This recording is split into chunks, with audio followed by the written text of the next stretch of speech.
کہ یہ زندہ مخلوق ہے، اور دوسرا ہے عقل کہ یہ عقل والی مخلوق ہے۔ زندہ مخلوق کہا تو پہاڑ، دریا، درخت سب نکل گئے، وہ زندہ نہیں۔ اور جب عقل والی مخلوق کہا تو حیوانات، گدھے، بیل، بھیڑ، بکریاں وہ نکل گئی۔ تو انسان اگلے کی سمجھ میں آ گیا کہ یہ زندہ عقل مند مخلوق کا نام ہے۔ اس تعریف کو کہا کرتے ہیں علمی اصطلاح میں حد، یہ ذاتی صفات کے ذریعہ تعارف کیا جاتا ہے۔ اور دوسرا عرضی صفات کے ذریعہ، عرضی صفات مثلا ہم کہیں انسان وہ ہوا کرتا ہے جی جو دو قدموں پر کھڑے ہو کر چلتا ہے اور اس کا بدن بالوں سے صاف ہوا کرتا ہے، بشرہ اس کا بالوں سے صاف ہوا کرتا ہے، ورنہ حیوانوں کا سارا بدن بالوں سے ڈھانکا رہتا ہے، انسان کا بشرہ صاف ہوتا ہے، وہ خوشی کے وقت ہنسا کرتا ہے جی، اور اس کو ڈکار بھی آ جایا کرتے ہیں جب کوئی کھانا کھائے، اور اس کو اپنی اواسیاں بھی آ جایا کرتی ہیں، اور اس کو اپنے چھینکیں بھی آ جایا کرتی ہیں۔ تو یہ دو قدموں پر چلنا، بدن کا بالوں سے صاف ہونا، ہاتھ سے جانا اور انگڑائی دینا، کھینچوں کا آ جانا، ہڑکیاں لینا، واسیاں لینا، یہ صفات عرضی کبھی انسان میں پائی جاتی، کبھی نہیں بھی پائی جاتی۔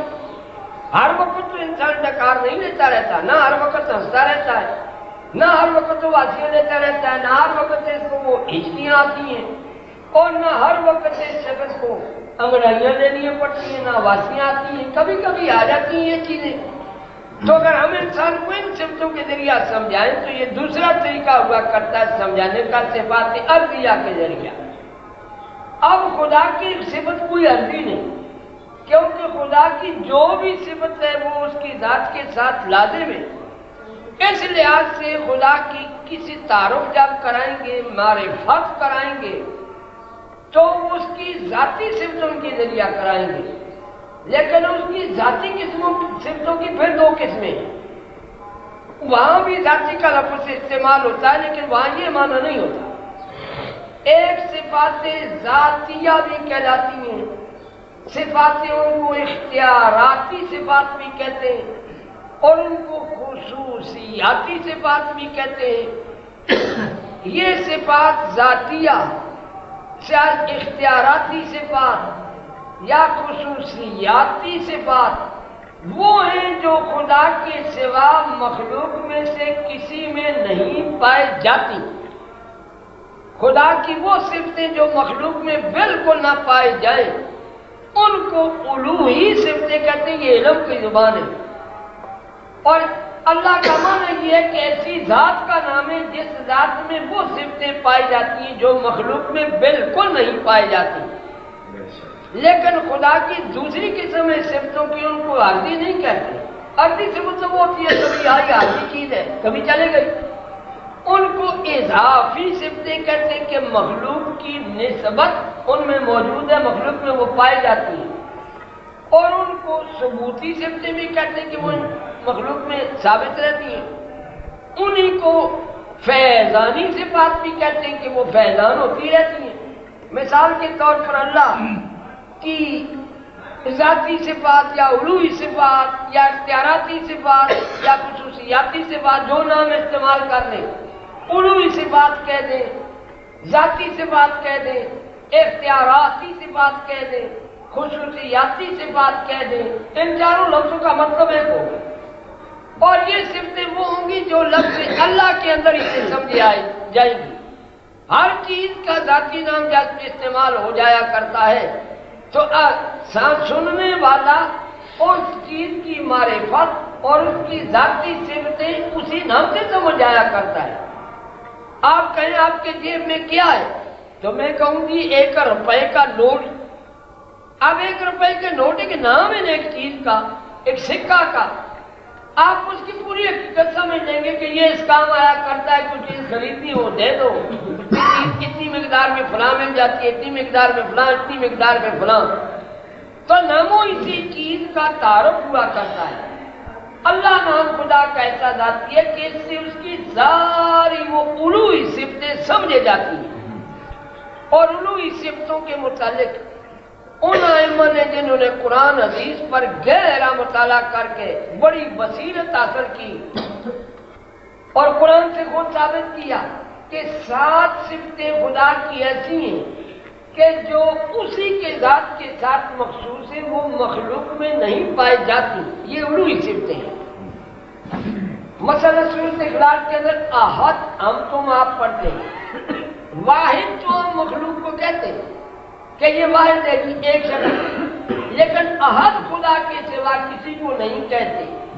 احد کی حقیقت یہ ہے کہ یہاں 2 ہونے کا تصور ہی ناممکن ہو، نہ کسی صفت میں دوئیت، نہ کسی رنگ میں دوئیت، نہ کسی کمال میں دوئیت، نہ کسی فعل میں، نہ کسی عمل میں۔ تو احادیت ماضی اس کی پہلی صفت ہے، اور دوسری صفت ہے وہاں سورۃ اخلاص میں الصمد۔ صمد اصل عرب میں کہا کرتے تھے سخت پتھر، سخت پتھر کا یہ کام ہوا کرتا ہے، یہ صفت ہوتی ہے کہ اس پر کوئی ضرب لگاتے تھے انسان لکڑی سے یا پتھر سے، اس میں کوئی اثر نہ ہوتا، سخت پتھر ہوتا، چٹان ہوتی سخت، لیکن وہی پتھر سخت لے کر دوسرے پر مارتے وہ دوسری چیز چور چور ہو جایا کرتی تھی۔ اصل سامان سخت چٹان کو کہا کرتے تھے جو دوسرے پر اثر کرے لیکن دوسری چیزوں پر اثر نہ کرتے۔ اس کے بعد پھر عرب جاہلیت کے دور میں سرداروں کو بھی کہا کرتے تھے کہ سردار تو ساری اپنی محتاج رعایا پر حکم چلا لیتے، ان کا اثر تو رعیت پر ہوتا ہے، رعیت والے سردار پر کوئی اثر نہیں ڈال سکتے، کوئی حکم نہیں چلا سکتے، رعیت کا اثر سردار پر نہیں ہوتا، سردار کا رعیت پر ہوتا ہے۔ لیکن اسلام نے آ کر کے صفت کو خدا کی مخصوص صفت قرار دیا کہ جس کا اثر پوری کائنات پر ہوتا ہے، ہر چیز کو وجود وہ دیتا ہے، لیکن اس کو کوئی چیز دینے والا کوئی ہے ہی نہیں، نہ اس کو کسی چیز کی ضرورت ہے۔ عبداللہ بن عباس رضی اللہ تعالیٰ عنہ نے بخاری شریف میں آتا ہے کہ الصمد کا معنی یہ فرمایا کہ ما یحتاج الیہ المخلوق وہو لا یحتاج الی احد، کہ جس کی طرف ساری مخلوق محتاج ہو لیکن وہ کسی کا محتاج نہ ہو۔ اب یہ اتنا پورا معنی کوئی کہاں سے جی اپنی زبان میں ایک لفظ میں ادا کر سکتا ہے کہ ساری کائنات کی محتاج، وہ کسی کا محتاج نہیں۔ اسی لیے کوئی معنی بے پرواہ کر دیتے جو غلط ہوتا ہے۔ بے پرواہ کا تو مطلب یہ ہوگا مخلوقات مرے کچھ بھی ہو اس کو پرواہ تک نہیں، نشے میں رہتا ہے نعوذ باللہ، تب بے پرواہ اس کا معنی نہیں، اس کا جامع معنی ہماری زبان میں آ ہی نہیں سکتا۔ شاہ عبد القادر صاحب نے نیرا دار کیا، یہ بھی اس زمانہ کی کوئی ہندی زبان میں مستعمل تھا، آج کل یہ بھی نہیں، اس لیے اس کا ترجمہ یہ کریں گے۔ امام ابن تیمیہ، امام قیم نے فرمایا کہ منبع وجود یعنی ہر وجود کا سرچشمہ ہے، دنیا میں کسی چیز کو وجود ملا ہے وہ اس سے ملا ہے۔ منبع معنی بھی سرچشمہ ہوا کرتا ہے، وجود کا سرچشمہ ہے، جہاں کہیں کسی چیز کو وجود ملا اس سے ملا، لیکن وہ ہے خود سرچشمہ وجود کا، اس کو تو کسی دوسرے سے وجود کسی شے کا نہیں ملا۔ علم کا وجود اس کے گھر میں، قدرت کا وجود اس کے گھر میں، موجود اور ثبوت ہونا اس کے گھر میں، اس کی ذات کا وجود، اس کی صفات کا وجود، اس کے عملوں کا وجود، ہر قسم کا وجود اس کے ذاتی ہے، لیکن مخلوقات کو وجود دینے والا وہ ہے، تو گویا سرچشمہ وجودات، یہ اس کا جامع معنی ہم کر سکتے ہیں۔ یہ دوسری صفت بھی الوہی ہے، ہم کسی انسان کو حفظ الصمد تو کہہ سکتے ہیں، صمد نہیں کہہ سکتے۔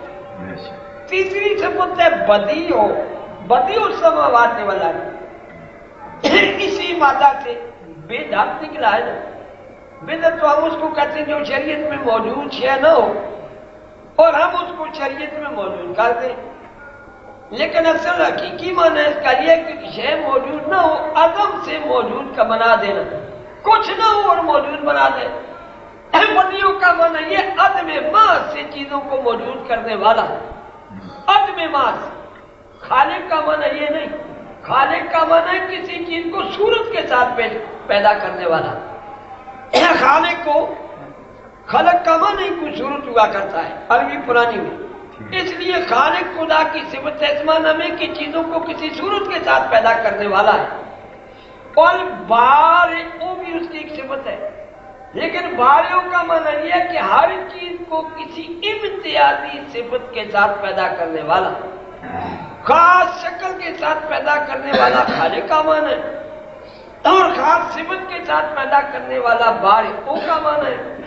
لیکن بدیع کا معنی یہ عظمت سے وجود میں لانے والا. جب اس کا دنیا کائنات ہی نہ تھی، کچھ بھی نہ تھا خدا کے سوا، لیکن اس نے عدم سے ساری یہ کائنات بنا دی. یہ اس کے بدیع صفت، یہ بھی اسی کی شان ہے. نہ کوئی دوسرا عدم سے وجود بنا سکتا ہے. ایک موجود چیز سے دوسری موجود چیز تو ہم بنا لیتے. دیکھیے نا کس طرح ہم نے کپاس سے سوت بنایا، سوت سے کپڑے بنائے، دریا بنائی. کپاس موجود کر دی تھی، اللہ نے پیدا کر دی زمین سے. ہم نے اس جگہ کتنی چیزیں بنا لی، لیکن کوئی چیز سرے سے ہو ہی نہ اور موجود کر دے، یہ صرف خدا کی شان ہے بدیع. تیسری چوتھی ہے الفاطر. ہم کسی کو بدیع بھی نہیں کہہ سکتے اور فاطر بھی نہیں کہہ سکتے. فاطر فطر سے ہے. فطر کا معنی اصل تو ہے ایک چیز کو توڑ کر پھر بنانا. عربی زبان میں فطر اس لیے استعمال ہوتا تھا کہ مکان گرا کر دوبارہ بنانا. اس لیے ہم کہتے ہیں روزہ افطار کرو. توڑنے کا معنی بھی ہے اس میں، روزہ توڑ دو یعنی کھانا شروع کر دو. یہ اسی فاطر یا فطرت سے. فطرت بھی کائنات کے اندر ایک ہر چیز میں ایک قوت ہے. اس قوت کا کام یہ ہے کہ ہر لمحہ اس چیز کی پہلی حالت کو توڑ دیتی ہے، فنا کر دیتی ہے، نئی حالت پیدا کرتی ہے. ہم تم سمجھ نہیں سکتے. میرا وجود ایک سیکنڈ پہلے جس حالت پر تھا ایک سیکنڈ بعد اس پر نہیں ہے، لیکن مجھے محسوس نہیں ہوتا. مجھے تو کہیں 40 سال گزرے پھر محسوس ہوا کہ میں بوڑھا ہو رہا ہوں. انسان غافل ہے نا، کوئی سمجھ نہیں، لیکن ہر سیکنڈ اس وجود کے اندر تبدیلی جاری ہے. خدا کا یہ عمل جاری رہتا ہے اور وہ فطرت انجام دیتی ہے کاموں. یعنی ایسی قوت جو پہلی حالت کو توڑ کر نئی حالت پیدا کرنے والی ہو. پودوں میں، درختوں میں، چٹانوں میں، سمندروں میں، آسمانوں میں، زمین میں، انسان میں، ہر چیز میں فطرت موجود ہے، ہر چیز کی. تو فاطر کا معنی ہے اس فطرت کا پیدا کرنے والا، اس قوت کا پیدا کرنے والا جو ہر چیز کی پہلی حالت کو توڑ کر کے فنا کر کے نئی حالت پیدا کرنے والی ہے. یہ بھی خدا کی ذاتی صفت ہے، کسی غیر کو ہم فاطر نہیں کہہ سکتے. یہ گویا اللہ نے اپنی وہ کام بتایا کہ بدیع ہو، عدم سے وجود میں لانے والا بھی وہ ہے، اور وجود میں لا کر کے پھر ان میں تبدیلی پیدا کرنے والا بھی وہ ہے فطرت کے ذریعہ. اس سے ایک اگلی صفت القدوس، یہ بھی ذاتی ہے اور علوی ہے. ہم میں ہم مشہور لازمی معنی، اور علماء بھی مجبور تھے عوام کو لازمی معنی بتا دیا کرتے تھے. ہم قدوس کا معنی کرتے ہیں پاک، حالانکہ عربی میں اس کا معنی حقیقی پاک نہیں ہے. اس کا حقیقی معنی نفع پہنچانا ہے. وہ زمین جو زیادہ زرخیز ہوتی ہے اس کو عربی میں مقدس کہا کرتے تھے. ملک شام مادی لحاظ سے بھی ارض مقدس تھا، پیغمبروں کے لحاظ سے تو شریعتوں نے کہا نا مقدس ہے، لیکن دنیا والے ملک شام کو ارض مقدس کہتے تھے عرب کی نسبت سے، خصوصاً عرب، کہ وہ بڑی زرخیز زمین ہے جی، بڑی نفع رساں ہے، وہاں فصلیں، باغات، سب کچھ پیدا ہو رہا ہے، اور ہمارے عرب میں کچھ بھی نہیں پیدا ہوتا. تو نفع رسانی اس کا حقیقی معنی تھا.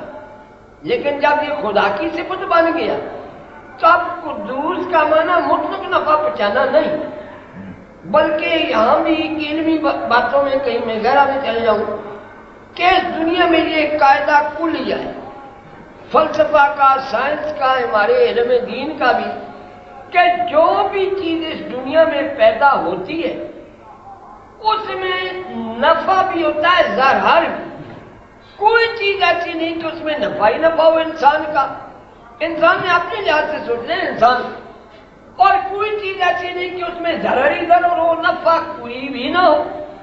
سانپ بچھو ہم تم بڑے زہریلا رسا مخلوق سمجھتے ہیں، لیکن آج سائنس نے معلوم نہیں ان سے کتنے فوائد حاصل کرنے شروع کر دیے قدیم طب نے بھی۔ مکھیاں وغیرہ، مچھر مکھیاں ہم مارتے ہیں، لیکن ان کے پیدا ہونے بھی بڑے فوائد ہیں۔ اس لیے ہر چیز میں ضرر بھی ہے نفع بھی، لیکن کسی چیز میں ضرر غالب ہوتا ہے، نفع کم، ہمیں یہ حکم ہے کہ اس کو چھوڑیں، اور کسی میں نفع غالب ہوتا ہے ضرر کم، ہم کو یہ حکم ہے اس کو حاصل کر لو، کیونکہ ہم پوری طرح نفع ضرر کا تجزیہ بھی نہیں کر سکتے کہ اس میں نفع کتنا ہے، ضرر کتنا ہے، فائدہ کتنا ہے، نقصان کتنا ہے۔ ہر چیز میں کوئی نہ کوئی نقصان بھی ہوتا ہے اور فائدہ بھی ہوا کرتا ہے۔ تو قدوس خدا کی صفت کا معنی یہ ہوا کہ نفع ہی نفع پہنچانے والا، یعنی اس کے ہاں سے دنیا کو نفع ہی نفع پہنچتا ہے، وہاں سے جو چیز ملتی ہے اس کے ساتھ ضرر نہیں ہوتا۔ ہر چیز میں نفع ضرر موجود ہے، ہر چیز نفع بھی پہنچا سکتی ہے ضرر بھی، لیکن خدا کی طرف سے ضرر نہیں پہنچتا۔ ضرر انسان خود اپنی غلطی کے ذریعے سے حاصل پیدا کر لیتا ہے۔ ما اصابک من حسنۃ فمن اللہ وما اصابک من سیئۃ فمن نفسک، کہ جو کچھ تجھے کچھ بری اچھی حالت پہنچتی ہے، اچھی خوشحالی کی حالت انہوں مل جائے، خوشحالی دنیا کی مل جائے، سکون مل جائے، تو وہ اللہ کی طرف سے، کیونکہ وہ نفع ہے۔ اور وما اصابک من سیئۃ، جو بری حالت تجھے پہنچ جائے، فمن نفسک، وہ تیرے اپنے نفس کی پیدا کرتا ہے، اللہ نے نہیں پیدا دی تجھے۔ گو کل من عند اللہ، یہ قرآن کا ایک باریک انداز بیان ہے کہ من اللہ صرف من ہے، کہ اللہ ہے اس کا پیدا کرنے والا، اللہ کی طرف سے، اور اچھائی اور برائی میں نفسک، تیرے ہے انسان اپنے نفس کی پیدا کرتا، تیرے نفس سے پیدا ہوئی ہے۔ اس من کو من ابتدائیہ کہا کرتے عربی گرامر میں، یعنی اس کے بعد والی چیز پہلے والی چیز کا سرچشمہ ہوتی ہے، پیدا کرنے والی ہوتی ہے۔ قل الروح من امر ربی، کہہ دیجئے روح میرے رب کے امر سے،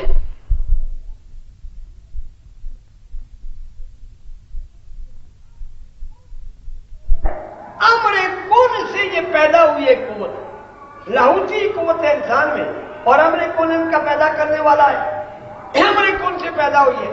اسی طرح یہاں بھی من اللہ میں جو اچھی حالت انسان کو پہنچے، من ابتدائیہ، کہ اس کا پیدا کرنے والا اللہ ہے، اللہ دینے والا ہے، اور جو برائی پہنچے من نفسک، تیرے اپنے نفس کی غلطی کے ذریعے سے پہنچے گی۔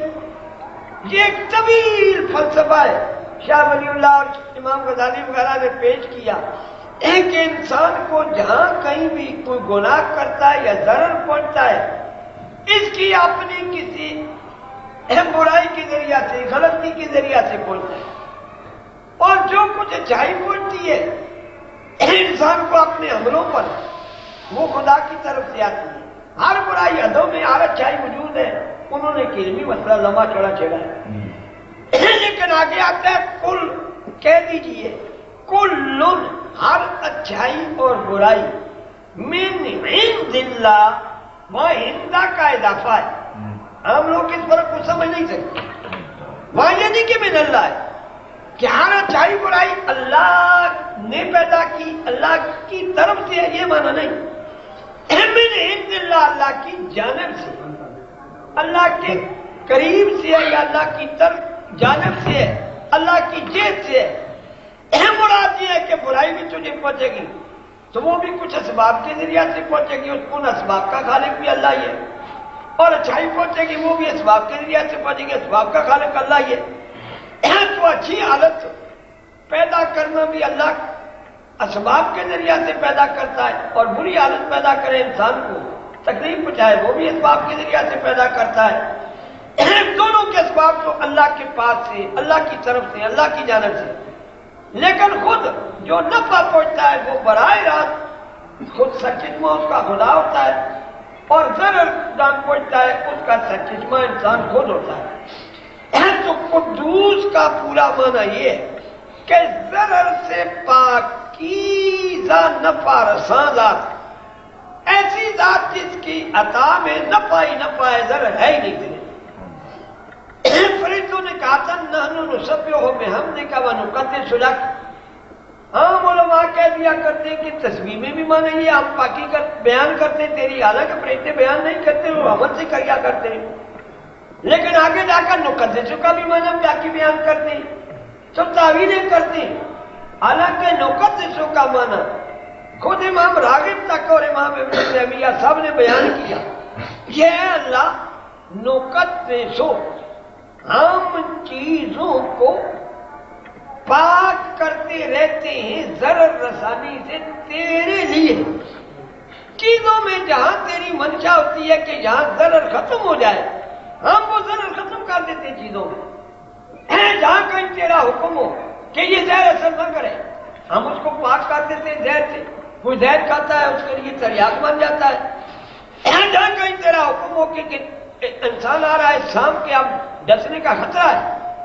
ہم سانپ سے اس کو بچا لیتے ہیں یا اس کے چور میں یہ بات ڈال دیتے ہیں وہ ہوشیار ہو کر بچ جاتا ہے، یا سانپ میں داشت ڈال دیتے ہیں وہ بھاگ جاتا ہے، تو ہم چیزوں کو ضرر سے پاک کرتے رہتے ہیں لاکا تیری خاطر۔ اس لیے قدوس بھی پانچویں صفت ہے خدا کی الوہی، یہ مخلوق کو کسی کو قدوس نہیں کہہ سکتے، چھٹی صفت اور ساتویں صفت یہ ان سب صفات کا خلاصہ ہے سبحان اور رحمان۔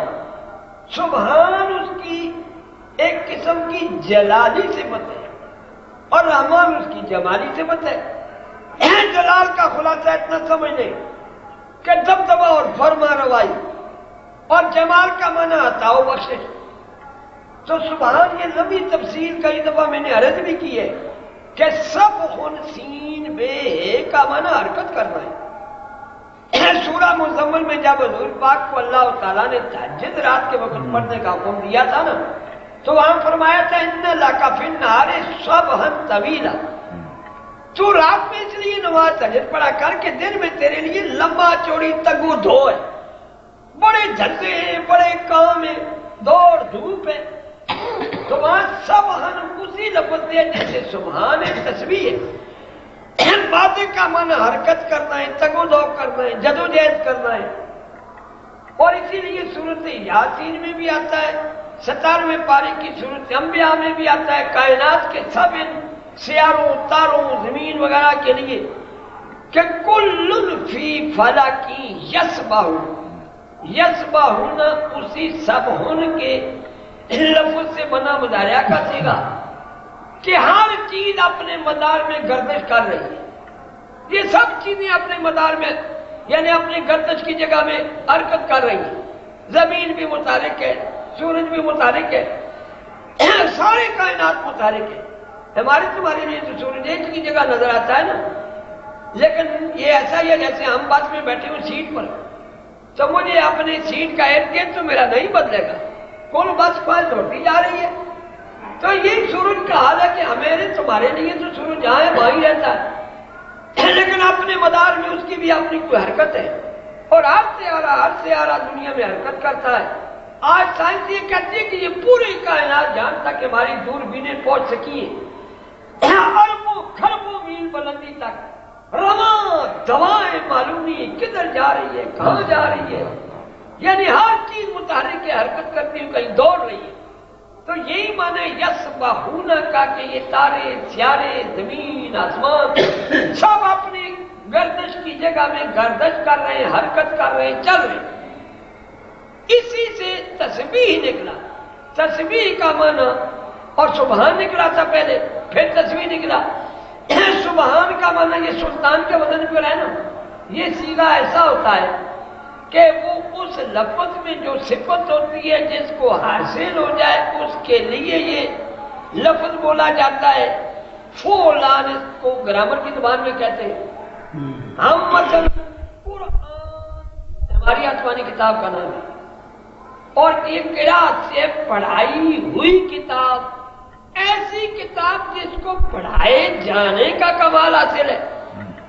پڑھائی تو کئی اور کتابیں بھی جاتی ہیں، جہاں پڑھائی جائی کا معنی وہی ہے جو ایک کرا پہلی وہی میں آ گیا کہ خدا نے پڑھائی، خدا نے کہا پڑھ، آپ قرآن کا معنی کریں گے خدا کی پڑھائی ہوئی کتابیں، ہر کتاب انسانوں کی پڑھائی ہوئی ہے، لکھی ہوئی ہے، یہ خدا کی پڑھائی ہوئی کتاب ہے، ایسی کتاب جس کو پڑھائے جانے کی صفت حاصل ہو چکی ہے، خدا نے پڑھائی ہو۔ فرقان قرآن کا ایک مذہبی نام ہے، یعنی ایسی کتاب جس کو حق و باطل میں امتیاز کرنے کی صفت حاصل ہے۔ سلطان ایسا شخص یا ایسی دلیل کو بھی کہتے ہیں جس کو تسلط کی صفت حاصل ہو، جو صرف تسلط جما سکے۔ دلیل لوگوں کے دماغوں پر تسلط جما لیا کرتی ہے، اور بادشاہ پر تسلط جما لیا کرتا ہے، غلبہ پا لیا کرتا ہے۔ تو جس کو غلبہ پانے کی صفت حاصل ہو چکی ہو اس کو سلطان کہتے ہیں۔ اسی سے سبحان ہے کہ جس کو پوری کائنات کو متحرک رکھنے کی صفت حاصل ہو چکی ہو، کائنات پوری اور اس کے ہر طرح کو حرکت دینے کی صفت جس کو حاصل ہو چکی ہو وہ خدا ہے۔ سبحان کا معنی ہے وہ کہ تحریک دینے کی شان جس کے اندر پائی جائے، ہر چیز کو متحرک کرنے کی شان، ہر چیز کو اپنی ڈپٹی پر چلانے کی شان، ہر چیز سے ڈپٹی لینے کی شان۔ لیکن خدا کی ڈپٹی ہر قسم کے عیب سے پاک ہے۔ ڈپٹی تو انسان بھی دیتے ہیں، مثلا کوئی افسر محتاط سے ڈپٹی لے رہا ہے تو کبھی اس افسر کی کمزوری ہوگی کہ وہ اپنے محتاط سے ڈپٹی لینے میں نرم ہوگا، وہ نہ ادا کرے گا، اور کبھی محتاط بیمار ہو جائے گا، ڈپٹی ادا نہ کر سکے گا۔ یہ کمزوری ہے دنیا کی ڈپٹیوں میں۔ افسر بھی اپنے محتاطوں کو متحرک رکھتا ہے لکھنے میں، اور کسی کو دور دھوپ میں جا چا لیا جا فلاں کر، لیکن افسروں کی حرکت دینے میں عیب ہے کہ کبھی وہ خود کمزور ہو جاتے ہیں، ڈپٹی نہیں ادا کر سکتا اگلا، یا جب ڈپٹی دینے والا کمزور ہو جاتا ہے یا سستی کر دیتا ہے۔ خدا کائنات پوری کو متحرک رکھ رہا ہے، لیکن اس کے اندر کسی قسم کا کوئی عیب نہیں، نہ خدا کی طرف سے کوئی ذرا سستی کائنی کمزوری آ سکتی ہے کہ کوئی چیز اس کی ڈیوٹی نہ ادا کرے، اور نہ ڈیوٹی ادا کرنے والے کسی چیز کی مجال ہے جرأت ہے کہ وہ اس کی ڈیوٹی نہ ادا کرے۔ ہر چیز متحرک ہے، ہر چیز کوئی نہ کوئی حرکت کر رہی ہے۔ عمل کہتے ہیں حرکت، کوئی نہ کوئی عمل کر رہی ہے، کوئی نہ کوئی ڈیوٹی دے رہی ہے۔ تو اس لیے سبحان جب خدا کی صفت بن چکا تھا قدیم عربی میں بھی، اس کا معنی ہوگا پاکیزہ، فرما روا، بامانا معنی کر دیں گے، اور لفظی معنی کریں گے تو معنی ہوگا پاکیزہ تحریک دینے والا اللہ ہے، یعنی ایسی تحریک دے رہا ہے کائنات کو، اس طرح کائنات پر اپنا حکم چلا رہا ہے کہ اس کا حکم چلانا ہر عیب سے پاک ہے۔ ہر چیز کو اس نے ایک ڈپٹی لگا دی ہے، وہ چیز اس ڈپٹی پر چلتی ہے کہ لمحہ بھی غافل نہیں ہو سکتی۔ یہ اس کی جلالی شان ہے۔ رحمان بھی اس کی علوی شان ہے، ساتویں ہے، اور یہ شان رحمت سے بنی ہے۔ رے اور اس کے بعد ہے الحالہ رحم والی، اور میم، یہ رے ہا را ہا میم، یہ تین لفظ ریم بن جائے نا، رحمن مادہ، تو اس کا حقیقی معنی ہوتا ہے کہ کسی چیز کا نرم ہو جانا، ملائم ہو جانا۔ ریم مادر کو ریم کہتے ہیں اس لیے کہ وہ بچے کے لیے بڑا نرم ہوتا ہے۔ بچہ جو کوچ کا لوچڑا ہوتا ہے وہاں، اگر وہ نرم نہ ہو، ذرا کھڑتا رہا ہو تو بچہ وہاں نہیں رہ سکے۔ ریم مادر اسی سے ہوگا۔ اولو الارحام پہ رشتے داریاں بھی اسی سے چونکہ قائم ہوتی ہیں، کہہ دیتے ہیں اسی سے۔ تو انسانوں کے لیے جب یہ استعمال ہونے لگا عربی میں، اس کا معنی رقت قلب ہے، کسی پر دل کا نرم ہو جانا۔ ترس آ گیا مجھے جی، میرا دل نرم ہو گیا جی۔ لیکن ایسی صفتیں جو بندوں کے لیے بھی استعمال ہو، اور خدا کے لیے بھی، اور بندوں کے لیے استعمال ہو اسباب کے ذریعہ، اعضاء کے ذریعہ، مادہ کے ذریعہ، تو یہی صفتیں جب خدا کے لیے استعمال ہو تو وہاں وہ اسباب مراد نہیں ہوتے، ان اسباب کے بغیر وہ نتیجہ مراد ہوا کرتا ہے۔ یعنی افعال مراد نہیں ہوتے، انفعالات مراد ہوتے ہیں۔ یہ علم کی اصطلاح ہے۔ رقت قلب، دل کا نرم ہو جانا، یہ ایک فعل، اور اس کا انفعال، اس کا اثر، اس کا نتیجہ ہے دوسرے کے ساتھ احسان کرنا۔ جب یہی رحم مخلوق کے لیے استعمال ہوگا تو مانا ہوگا دل کی رقت، دل کی نرمی، اور جب خدا کے لیے استعمال ہوگا نہ وہاں ذل ہے نہ نرمی ہے، وہاں مانا ہوگا رقت قلب کے ذریعہ سے جو احسان کیا جاتا ہے وہ احسان مراد ہے، ثمرہ مراد ہے، فعل نہیں۔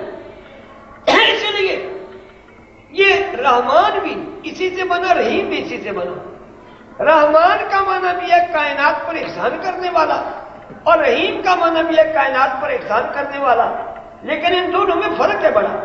رحمان اس کی الوہی صفت ہے اور رحیم ربوبی صفت ہے۔ یہاں سے دوسری بات بھی چھیڑنی پڑے گی۔ میں نے ابتدا میں کہا تھا کہ خدا کی صفتیں دو طرح کی، کچھ صفتیں اس کی ذات کے لیے مخصوص میں، غیر میں ایک جز بھی پایا جانا ناممکن ہے، کوئی مانے وہ مشرک، اور اللہ اسی ذات کا نام ہے جس کے اندر وہ صفتیں پائی جائیں۔ ان صفتوں کا رکھنے والا، ان صفتوں والا اللہ کے نام سے موسوم ہے، تو وہ 7 صفتیں یہی ہیں۔ احد ہے کہ وہاں دو ہونے کا تصور ہی نہیں، نہ کسی صفت میں، نہ کسی کمال میں، نہ کسی عمل میں۔ صمد ہے، ساری کائنات کو وجود دینے والا اور خود کسی کا محتاج نہیں، منبع وجود ہے۔ بدیع ہے، عدم سے وجود میں لانے والا ہے۔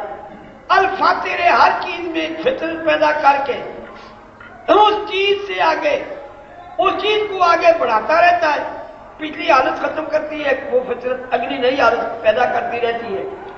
فاطر بھی وہی ہے، اور قدوس بھی وہ ایسا نفع رساں جس کا نفع ذرے سے پاک ہے، اور سبحان بھی وہی ایسا فرما روا جس کی فرما روائی ہر عیب سے پاک ہے، اور رحمان بھی وہ ہے محسن، ایسا احسان کرنے والا جس کے احسان کی کوئی انتہا ہی نہیں، محدود احسان ہے، لیکن رحیم میں موجود احسان آ جاتا ہے، کیونکہ رحمان خدا کی الوہی شان ہے۔ کسی غیر خدا پر ہم رحمان نہیں بول سکتے، کسی کو رحمان نہیں کہہ سکتے۔ قرآن میں صرف خدا کے لیے یہ لفظ استعمال ہوا، حدیثوں میں بھی۔ اور یہ یمن کے اندر رحمان لوگوں نے ایک سردار کا نام رکھ دیا تو اسے دعویٰ کر دیا تھا میں نے رحمان تمہارا، تو اس لیے اسلام نے اس کو کفر قرار دیا۔ تو یہ رحمان خدا کی الوہی چونکہ شان ہے، یہ کسی انسان کے لیے استعمال کرنی منع ہے۔ ہم کسی کو احد نہیں کہہ سکتے، صمد نہیں کہہ سکتے 2، بدیع نہیں کہہ سکتے 3، الفاطر فاطر نہیں کہہ سکتے 4، قدوس نہیں کہہ سکتے 5، سبحان نہیں کہہ سکتے 6، رحمان نہیں کہہ سکتے 7۔ یہ خدا کی خصوصی شانیں ہیں، اس لیے ان کو الوہی شانیں کہہ لیں، اختیاراتی شانیں کہہ لیں کہ انسان میں خدا کے اختیارات کا بیان ہے کہ وہ اپنے اختیارات میں مکمل ہے، رحم کرنے میں، فرما روائی میں، ہر کام میں۔ اور یا خصوصیاتی شانیں ان کو کہہ دیتے ہیں، کسی کی ذات کے لیے مخصوص ہے۔ دوسری قسم ان شانوں کی ہے کہ جن کو ربوبی شانیں کہتے ہیں، اضافاتی شانیں بھی کہتے ہیں، اور فیضاناتی شانیں بھی کہتے ہیں۔ یہ خدا کے اسم صفتی سے ساری شانیں ثابت ہوئی۔ رب، ہم خدا کو اللہ بھی کہہ دیتے ہیں، رب بھی۔ اللہ کہیں گے اس کا ذاتی نام ہے، اور رب کہیں گے اس کا صفاتی نام ہے، لیکن ذاتی نام تو اسی کے لیے مخصوص ہے، کسی کو اللہ کہنا شرک ہے۔ رب خود قرآن میں انسانوں کے لیے استعمال ہوا ہے۔ سورۃ یوسف کے 13ویں پارے سے ذرا پچھلا حصہ اٹھائیں آپ، تو یوسف علیہ السلام نے جو قیدی رہا ہو رہا تھا اس سے کہا تھا اذکرنی عند ربک، اپنے رب کے پاس میرا تذکرہ کرنا، مراد تھا بادشاہ یعنی تیرا مالک۔ آگے وہ بھول گیا تو قرآن کہتا ہے فَأَنْسَاهُ الشَّيْطَانُ ذِكْرَ رَبِّهِ، شیطان نے اس قیدی سے بھلا دیا اپنے مالک کے پاس تذکرہ کرنا یوسف کا۔ یوسف کا تذکرہ بھلا ہی دیا، بھول گیا۔ پھر آگے آتا ہے کہ 10 سال کے بعد جب بضع سنین آتا ہے، چند سال کے بعد اس کو ایک بادشاہ کے خواب کے ذریعے سے یاد آیا کہ میں نے وعدہ کیا تھا ایک نیک قیدی سے، اس نے تذکرہ کر دیا۔ بادشاہ نے پہلے تعبیر پوچھی، اور جب تعبیر یوسف علیہ السلام کی اور تدبیر کے ساتھ ساتھ کاٹ آنے والا ہے، ساتھ ساتھ پہلے خوشحالی کے آئیں گے، پھر ساتھ ساتھ کاٹ آئے گا۔ خوشحالی کے زمانے میں اس طرح غلہ محفوظ کرنا، اور پھر کاٹ کے زمانے میں غلہ اس طرح استعمال کرنا، یعنی ان کی تدبیر تھی کہ قرآن نے دو جملوں کے اندر سب کو پیش کر دیا، تعبیر بھی تدبیر بھی، کہ تعبیر کی ہے 7 ملک میں خوشحالی رہے گی، پھر 7 کہاں آئے گا، اور تدبیر یہ ہے کہ ان پہلے 7 سالوں میں راشن بندی کرو، غلہ بچاؤ، لیکن دانوں کی شکل میں نہ بچانا، کیونکہ مصر سیم زدہ علاقہ ہے تو دانوں کو گول لگ جائے گا، اس لیے بالوں میں رہنے دینا، یعنی سٹے میں، اور ان بالوں کو کسی ہوادار جگہ ٹوکریوں میں رکھنا تاکہ اس گلے کو گول نہ لگ جائے اور وہ محفوظ رہے، اور غلہ تبھی پوری ملک میں وسیع پیمانے پر بچایا جا سکتا ہے کہ پہلے راشن بندی ہو اور منصوبہ بندی ہو، پیداوار بھی بڑھاؤ، راشن بندی بھی کرو، اور پھر جب کاشت شروع ہو جائے اس زمانے میں بھی اندازے سے لوگوں کو باکفایت دیتے جاؤ، اور بیج بھی اگر سنبھال رکھنا 7 سال کاشت کے بعد پھر تمہیں بیج کی بھی ضرورت پڑے گی۔ یہ پوری اتنی لمبی چوڑی تفصیل ہے قرآن کے 2 جملوں میں کہ انسان کی عقل دنگ رہ جاتی ہے کہ پیغمبرانہ کس قدر اللہ کی بتائی ہوئی بصیرت کیا تھی، اللہ کی بتائی ہوئی باتیں تھی کہ تعبیر بھی ہے، تدبیر بھی ہے، اور بادشاہ اس تدبیر کو انجام دینے کی حال ہی نہیں۔ جب سب کچھ اس نے سنا تو اس نے کہا ایسا شخص قید میں ہے، افسر بھیجا، کو بڑا افسر بھیجا ہوگا، افسر پروانہ رہائی لے کر آیا، جو یوسف علیہ السلام نے وہاں بھی فرمایا ارجع الی ربک، چلے جا اپنے مالک کے پاس، یہاں بھی رب لفظ بولا، یہ یوسف علیہ السلام کا انتہائی استقلال تھا، ہے کہ میں کیوں رہا ہو جاؤں، احسان سے رہا ہوں، اس سے کہتے کہ فَصُلُوا مَا بَالُ النِّسْوَةِ اللَّاتِي قَطَّعْنَ أَيْدِيَهُنَّ، وہ عورتوں نے آج سے 10 سال پہلے فلاں جگہ ایک بیگمات کا اجتماع ہوا تھا، ایک میٹنگ ہوئی تھی، اور اس میں کچھ حافظ کٹے گئے تھے، بادشاہ کو کہتے کہ اس کی پڑتال کرائے وہاں کیا ہوا اور کیا منصوبے بنے گئے تھے، یعنی 10 سال پہلے کے پورا منصوبہ کا پہلے پڑتال کر، اگر میں مجرم ہوں تو مجھے رہا نہ کر، میں جیل میں ٹھیک، اور اگر مجھے رہا کرنا ہے تو میں پاک دامن ہو کر رہا ہونا چاہتا ہوں، میرے دامن پر دھاگ رہا ہے میں رہا ہو جاؤں۔ یہ ہمارے مولوی نے معلوم نہیں اس کو کیا کچھ بنا لیا تھا سرائی میں، لیکن حقیقت یہ ہے کہ پیغمبر کا استقلال تھا بہت بلند، تو میں حضرت یوسف علیہ السلام کا واقعہ نہیں پیش کر رہا، اصل رب میں کہا لفظ یہاں 3 دفعہ انسان کے لیے استعمال ہوا، لیکن امام راغب نے بھی باقی سب مفسرین نے لکھا ہے کہ لفظ رب جب غیر خدا کے لیے استعمال ہونا انسانوں کے لیے، اس کی کسی کی طرف نسبت ہوتی ہے، مثلا پہلی دفعہ قیدی سے فرمایا تھا یوسف علیہ السلام نے اذکرنی عند ربک، کاف کی طرف نسبت ہوئی یعنی تیرا مالک، اور آگے ذکر ربی، شیطان نے بلا دیا اس کو اپنے مالک کے پاس تذکرہ، پھر بھی رب ہی نسبت ہے اس قیدی کی طرف جو غلام تھا، اور جب افسر آیا اس کو بھی یوسف علیہ السلام نے ربک فرمایا، یعنی نسبت کسی کی طرف ہوگی، مخلوق کے لیے جب لفظ رب استعمال ہو، وہاں مانا مالک ہوتا ہے پرورش کرنے والا، ہر چیز کو پرورش کر کے کمال تک پہنچانے والا، لیکن جب مطلق استعمال ہو جائے تو پھر صرف خدا ہوتا ہے، مطلق رب ہم کسی کو نہیں کہہ سکتے۔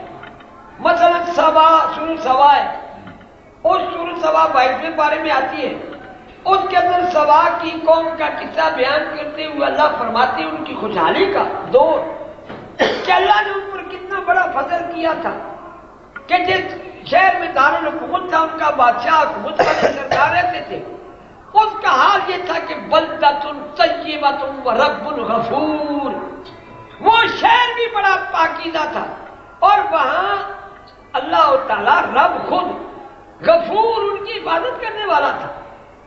مغفرت کا معنی بخشش نہیں، عفو کا معنی بخشش ہے، مغفرت کا معنی ہے حفاظت کرنا، سزا سے حفاظت بھی ہوتی ہے، وہ معافیہ یا بخشش کے معنی میں ہو جاتی ہے، گناہ سے بھی ہوتی ہے، تو خدا ان کی حفاظت کرنے والا تھا، لیکن انہوں نے اپنی نالائکی کی وجہ سے خدا کے حکم کی خلاف ورزی کی، نااہل ہو گئے، اور نتیجہ یہ ہوا کہ سیلاب آیا، بن ٹوٹا، ساری قوم تباہ ہو گئی۔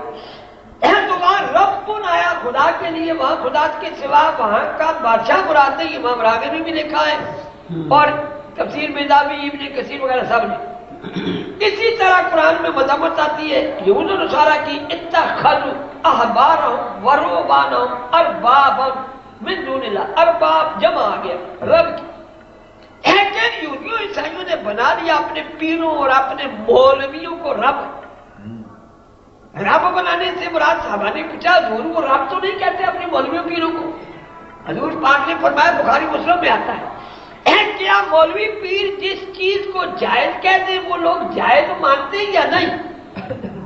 انہوں نے کہا جی ہاں، مولوی پیر جس بات کو جائز کہتے ہیں لوگ تو کہیں گے جائز ہے جی، فلاں مولانا صاحب نے فرمائی، فلاں حضرت صاحب نے فرمائی ہے، اور فرمایا جس چیز کو وہ ناجائز کہتے ہیں لوگ ناجائز مانتے ہیں یا نہیں؟ صحابہ نے کہا جی ہاں یہ بھی ہے کہ جس چیز کو پیر حضرت صاحب فرماتے ہیں ناجائز ہے یا مولانا فرماتے ہیں ناجائز، لوگ ناجائز مانتے ہیں۔ فرمایا یہی تو رب بنانا ہے، رب نام رکھنا تو ضروری نہیں۔ جب مولویوں پیروں کے ہاتھ میں جائز ناجائز کا تم نے اختیار دے دیا کہ جس چیز کو مولوی کہتے ہیں جائز وہ جائز ہے، جس کو کہتے ہیں کافر وہ کافر ہے، جس کو کہتے ہیں حلال وہ حلال ہے، جس کو کہتے ہیں حرام وہ حرام ہے۔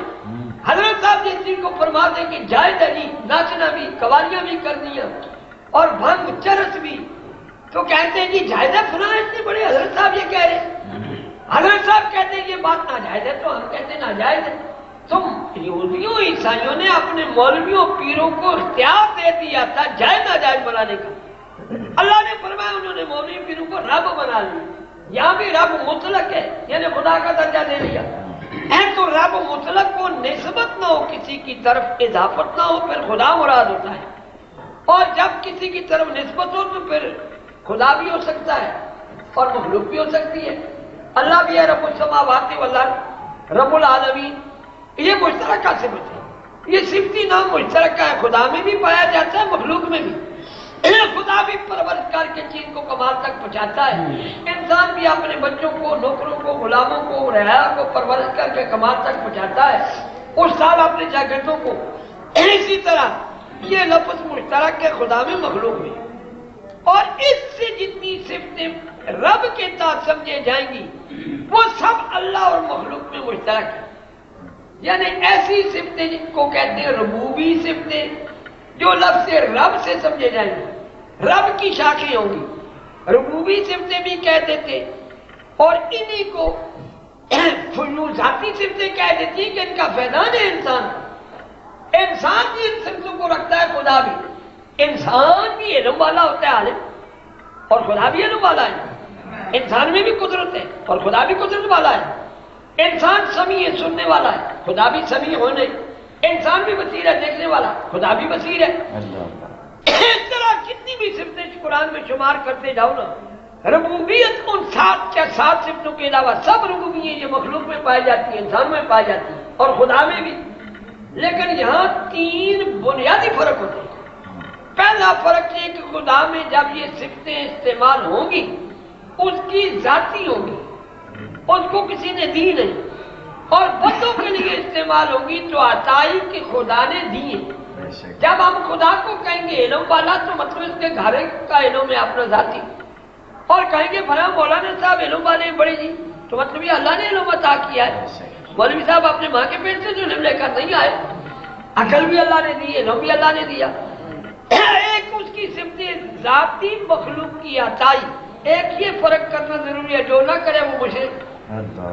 دوسرا اس کی صفت قدیم مخلوق کی حادث، قدیم اس چیز کو کہتے ہیں جس کا نہ اول و نہ آخر، ہمیشہ سے ہو، خدا کی صفتیں ہمیشہ سے ہمیشہ ہی رہے، اور حادث وہ چیز ہے جو پہلے نہ ہو پھر ہو جائے اور پھر نہ ہو۔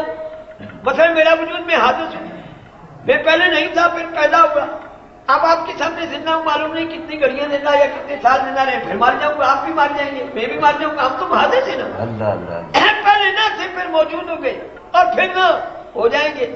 تو جو چیز پہلے بھی نہ ہو، بعد میں بھی نہ ہو، درمیان میں موجود ہو جائے، وہ حادث ہوا کرتی ہے۔ خدا کی صفتیں قدیم ہیں، ان پر کبھی عذاب آ سکتا ہی نہیں، ازل سے ابد تک رہے گی اور ہیں، لیکن بندوں کی صفتیں عارضی ہیں، درمیانے دور میں موجود ہو جاتی ہیں پھر ختم ہو جاتی ہیں۔ علم انسان زندہ ہے، موجود ہے اور پھر ختم ہو جاتا ہے، قدرت جوان ہے، طاقت رہتی ہے، بڑھاپا آ گیا ختم ہو گئی، حکومت ہے قدرت ایک حکومت کی بھی ہوتی ہے، جب تک اقتدار کی کرسی ہے بڑا مضبوط ہے، جب کرسی چلے گی ختم۔ یہ صفتیں حادث ہیں، انسان میں جو بھی صفتیں پائے جائیں گی نا وہ حادث ہوں گی، خدا کی صفتیں قدیم۔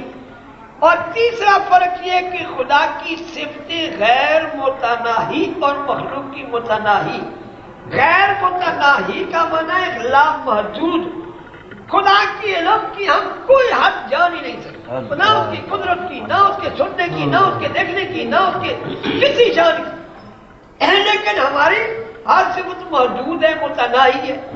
علم میں تو ایک حد پر جا کر ختم ہو جاتا ہے، قدرت ہے ایک حد پر جا کر ختم ہو جاتی ہے، موجود ہے۔ تو خدا کی صفتیں ذاتی اور بندوں کی یا مخلوق کی صفتیں عطائی، خدا کی صفتیں قدیم یعنی ازلی ابدی، اور مخلوق کی صفتیں حادث یعنی فانی، اور خدا کی صفتیں غیر متناہی یعنی لامحدود، اور بندوں کی اللہ تخصیص ہوا نہیں فرمایا، وہاں یہ نہیں فرمایا اللہ علی العرش استویٰ کہ اللہ تخصیص ہو گیا، حکمران ہو گیا، مانا یہ رحمان حکمران ہو گیا۔ یہ رحمان سے بندے اس لیے ذکر فرمائی ہے کہ اس پوری کائنات کے نظام کو چلانے والا وہ اس کی رحمان، وہ اپنی رحمانی شان سے، اس کی رحمانی شان اس پوری کائنات کے نظام کو چلا رہی ہے۔ یہ سورج، یہ چاند، یہ ستارے، یہ رات، یہ دن، یہ زمین، اس کے اندر پودوں کا پیدا ہونا، باغات کا، زمین میں ہم بیج بو آتے ہیں، اس کا فصل بننا، پھر اوپر کا دانے پیدا ہو جانا، انسانوں کا پیدا ہونا، انسانوں کا جوان ہونا، طاقتور ہونا، کسی کا ذہین ہونا، کسی کا غبی ہونا، کسی کا عقل مند ہونا، کسی کا بے عقل ہونا، کسی کا زیادہ عمر پانا، کسی کا کم عمر پانا، یہ ہماری تمہاری محنت سے تھوڑا ہی ہوا ہے۔ یہ اس کی رحمانی شان کے کارنامے، بغیر محنت انسانی کے جو وہ انسان کر رہا ہے وہ اس کی رحمانی شان ہے، لیکن رحیمی شان اس کی محنت کے مطابق ہے۔ عملوں پر جو جزا ادا کرتا ہے وہ یہ اس کی رحیمی شان ہے، سزا بھی اس کی رحمت ہے۔ اگر سزا کسی حکومت میں مجرموں کو نہ دی جائے تو وہ حکومت کو ظالم ہوتی ہے نا۔ آج کل ہمارے ملک میں جرائم بڑھ رہے ہیں تو ہم تو حکومت پر تنقید کرتے ہیں، پولیس پر تنقید کرتے ہیں کیونکہ ان کی نالائکی ہے، اور مجرم کو پکڑ کر وہ سزا دیتے نا، تو معلوم کا سزا دینا بھی ایک رحم ہے ملک پر، قوموں پر، انسانوں پر، رعایا پر۔ اے خدا کی سزا بھی رحم ہے، جزا بھی رحم۔ تو رحیم کا معنی یہ ہے کہ وہ انسانی اعمال پر احسان کر کے جزا عطا کرتا ہے یا سزا عطا کرنے والا ہے، مکافات عمل عطا کرنے والا میرا مان۔ اعمال محدود ہیں لہذا مکافات عمل بھی محدود ہوگی۔ انسانی اعمال تو محدود ہے، جزا محدود تو نہیں، ان کو جو جزا سزا ملے گی وہ بھی محدود ہوگی۔ لیکن رحمانی شان چونکہ انسانی عملوں کے تابع ہے ہی نہیں، وہ تو بغیر عملوں کے انسان کو عطا کر رہا ہے، اس لیے وہ شان لامحدود، اس کے حروف 5 لائے گئے، اور یہ شان محدود اس لیے اس کے حروف 4 لائے گئے، اور رحمان خدا کے لیے مخصوص ہو گئی، کسی غیر پر اس کا استعمال نہ جائے۔ لیکن رحیم عام ہو گیا، وہ فرق ہوگا۔ رحیم جب خدا کو کہیں گے تو مراد یہ ہوگی اس کی ذاتی صفت ہے رحیم، اور اس کی صفت ہے قدیم ازلی ابدی، اور اس کی صفت ہے یہ رحیم لامحدود۔ لیکن جب حضور پاک کے لیے استعمال کریں یا کسی دوسرے کے لیے بھی استعمال کر دیں تو وہاں مراد یہ ہوگا کہ عطائی ہے، خدا نے عطا کی یہ صفت، اور فانی ہے یعنی حادث سے پہلے نہ تھی پھر موجود ہوئی پھر فنا ہو جائے گی، اور ہے بھی محدود لامحدود نہیں۔ یہ 3 فرق رکھنے ربوبی شانوں میں ضروری ہے۔ قرآن پاک کے اندر کمال یہ ہے، یہ میں نے بسم اللہ کی تشریح تھی، اب اس پہلے جملہ میں پہلی آیت میں اللہ نے یہ فرمایا پڑھو، اس ذات کے نام سے جو اللہ ہے یعنی مالک ہے پوری کائنات، اور ایسا مالک ہے وہ کیا رحمان بغیر عملوں کے دنیا میں تمہیں جو کچھ مل رہا ہے یہ بھی اس کے احسان سے مل رہا ہے، اور رحیم جو عملوں پر تمہیں مل رہا ہے وہ بھی اس کے مہربانی سے مل رہا ہے۔ اس مالک کے نام سے پڑھو جو پوری کائنات کا تمہارا اور ہر چیز کا مالک بھی ہے، اور اپنی رحمت، اور وہ لامحدود مہربان بھی ہے۔ ہم اپنا معنی یہی کر سکیں گے رحمان کا اپنی زبان میں، وہ لامحدود مہربان ہے، یعنی تمہارے عملوں کے بغیر ہی پورے احسانات کو کائنات پر بھی کر رہا ہے، تم پر کر رہا ہے، اور وہ مخصوص مہربان ہے، محدود تو نہ کہیں گے، مخصوص مہربان ہے کہ جیسے اعمال کو کرتا ہے ان اعمال پر اپنی مہربانی سے جزا و سزا عطا کرتا ہے۔ تو سمجھایا یہ کہ یہ ہر اصول، ہر صورت ایک اصول ہے، ہر اصول اس مالک کے نام سے پیش کرنا ہے، جس ذات کے نام سے پیش کرنا ہے، یہ اس ذات کا اصول ہے۔ اس کو مالک بھی پہلے سمجھایا کہ اس کو مالک بھی ماننا ہوگا، اور پھر بھی یہ سمجھایا کہ اس کو لامحدود مہربان بھی ماننا ہوگا کہ بغیر حملوں کے جو کچھ عطا کر رہی ہے یہ بھی وہی ہے، اور پھر اس کو رحیم مخصوص مہربان بھی ماننا ہوگا کہ حملوں پر جزا و سزا عطا کرنے والی بھی وہی ہے۔ اور ذات کے نام سے تم اس اصول کو پڑھو اور دنیا کے سامنے پیش کرو، اور اگر حقیقت قرآن پوری انسان سمجھے نا، یہ علم اللہ تعالیٰ کی جانب ہی سے کسی کو نصیب ہوا ہے کہ قرآن پورے کا ہم اگر چھوٹے لفظوں میں تعریف کریں قرآن کیا ہے نا، ہر صورت ایک اصول ہے اس کا جامع، لیکن یہ تو عام لفظ ہوئے نا، لیکن اگر پوری تعریف کریں تو ہم یہ کہیں گے کہ جتنے بھی اصول ہیں قرآن کے اندر، یہ اس کی ان ربوبی شانوں کے تقاضے ہیں۔ اس کی ربوبی شان ہم سے کبھی کسی عمل کا تقاضا کر رہی ہے، دوسری شان کسی اور عمل کا تقاضا کر رہی ہے، تیسری شان کسی اور عمل کا تقاضا کر رہی ہے، یعنی ہمارے ذمہ جتنی ڈیوٹیاں لگائے گی یہ اس کی ربوبی شانوں کے تقاضے ہیں۔ اسی لیے ہر صورت میں بار بار خدا کی شانوں کا ذکر ہے، اور وہ ساری شانوں کا محور ایک شان ہوتی ہے، پھر اس شان کی مختلف شاخیں پیش کی جاتی ہیں کہ یہ ساری صورت کے اندر جو اصول ہے اس کی اس شان کا تقاضا ہے، اس کی یہ شان چاہتی ہے کہ تم اس کے اس کام کو کرو، انجام دو یا یہ اختیار کرو۔ مثلا یا ناسو بدو ربا کو، پہلا حکم ہمیں یہی دیا گیا ہے قرآن میں سورۃ بقرہ کے شروع میں کہ غلامی کرو، عبادت کرو اپنے رب کی۔ تو رب کا لفظ لا کر یہی سمجھایا گیا کہ اس کی ربوبی شان کا تقاضا یہ ہے تم غلام بن جاؤ پوری طرح، پوری زندگی میں اس کے حکموں پر چلو۔ پھر آگے ہر شان کا علیحدہ تقاضا ہے، اور ان شانوں کے تقاضے ہی یہ صورتیں ہیں۔ جتنی صورتیں ہر صورت کا تقاضا کرنے والی کہیں ایک شان ہے، مثلا کہیں تو اس کی شان رحیم صرف مفرد تقاضا کرتی ہے، کہیں غفور رحیم تقاضا کرتی ہے، کہیں التواب الرحیم کو اور تقاضا کرتی ہے، کہیں العزیز الرحیم کو اور تقاضا کرتی ہے، کہیں رؤوف الرحیم کو اور تقاضا کرتی ہے۔ یہ دو سے مرکب بھی ہیں، تین سے مرکب بھی شانیں آتی ہیں، القدوس العزیز الحکیم، چار سے مرکب بھی خدا کی شانیں ہیں۔ اسی طرح 5 سے مرکب بھی ہیں، 6 سے بھی ہیں، 7 بھی شانیں مرکب ہیں، یعنی مفرد شانیں بھی خدا کی آتی ہیں۔ وہ اللہ علی ما نقول وکیل، اب وکیل قرآن میں کہیں مرکب نہیں آیا، یہ نہیں کہیں فرمایا کہ غفور الوکیل یا وکیل الغفور، ایک ہی آیا مفرد۔ یا اسی طرح دو شانیں غفور الرحیم 2 ملی، یا کبھی 3 آتی ہیں، الخالق الباری المصور القدوس العزیز الحکیم کر لو، اور کبھی 4 آتے ہیں، تنزیل من اللہ العزیز الرحیم غافر الذنب قابل التوب، 4 بھی آ جاتی ہیں، 5 بھی آ جاتی ہیں، الغفور الودود ذو العرش المجید فاعل لما یرید، اور کہیں 6 بھی آ جاتی ہیں، کہیں 7 بھی آ جاتی ہیں، 1 بھی 2 بھی 3 بھی 4 بھی 5 بھی 6 بھی، 7 سے زائد ترکیب نہیں ہے، 7 تک ان شانوں کی ترکیب ہوتی ہے، اور یہ سب ربوبی شانیں ہوتی ہیں، کیونکہ ربوبی شانیں ہم میں اللہ کا فیضان جتنا پہنچاتی ہے وہ ربوبی شانوں کے ذریعہ پہنچتا ہے۔ تو قرآن پورا ان ربوبی شانوں کا تقاضا ہے۔ بات میں نے یہ عرض کرنی تھی، بات پہلے سے طویل ہو گئی، ناموں کے متعلق بات ہے تو علمی ذرا کام ہی کی ہے کہ اللہ خدا کا ذاتی نام ہے، اور اس نام سے اس کی الوہی شانیں سمجھی جاتی ہیں۔ یہ وہ شانیں جو غیر خدا میں نہیں پائی جا سکتی، نہ کسی غیر میں ماننا جائز ہے کہ احد، دوسری صمد، تیسری بدیع ہو، چوتھی فاطر ہو، 5ویں قدوس ہو، 6ٹی سبحان، 7ویں رحمان۔ یہ صفتیں ایسی ہیں خدا کی کہ انسان پر ہم نہیں استعمال کر سکتے، نہ میں پائی جا سکتی ہے، یہ الوہی شانیں۔ اور دوسری ربوبی شانیں ہیں، ربوبی شانیں انسانوں میں بھی پائی جاتی ہیں اور خدا میں بھی پائی جاتی ہیں۔ یہ 7 کے ماسوا جتنی شانیں وہ سب یہ ربوبی ہیں، اور بسم اللہ کے اندر گویا اللہ کا ذاتی نام استعمال فرما کر رحمان اس کی شان الوہی استعمال فرما دی، اور رحیم شان ربوبی، اور شان الوہی چونکہ لامحدودیت کی طرف اشارہ تھا کہ وہ بغیر ہماری عملوں کے احسان کرنے والا ہے، وہ 5 حرفوں میں استعمال فرمائی، اور جو ہمارے عملوں پر احسان تھا اس کو رحیم 4 حرفوں میں استعمال فرمایا۔ تو آپ پوری بسم اللہ کا معنی یہ ہوگا، پڑھو اس مالک کے نام سے جو لامحدود میرا بان اور مخصوص میرا بان بھی ہے۔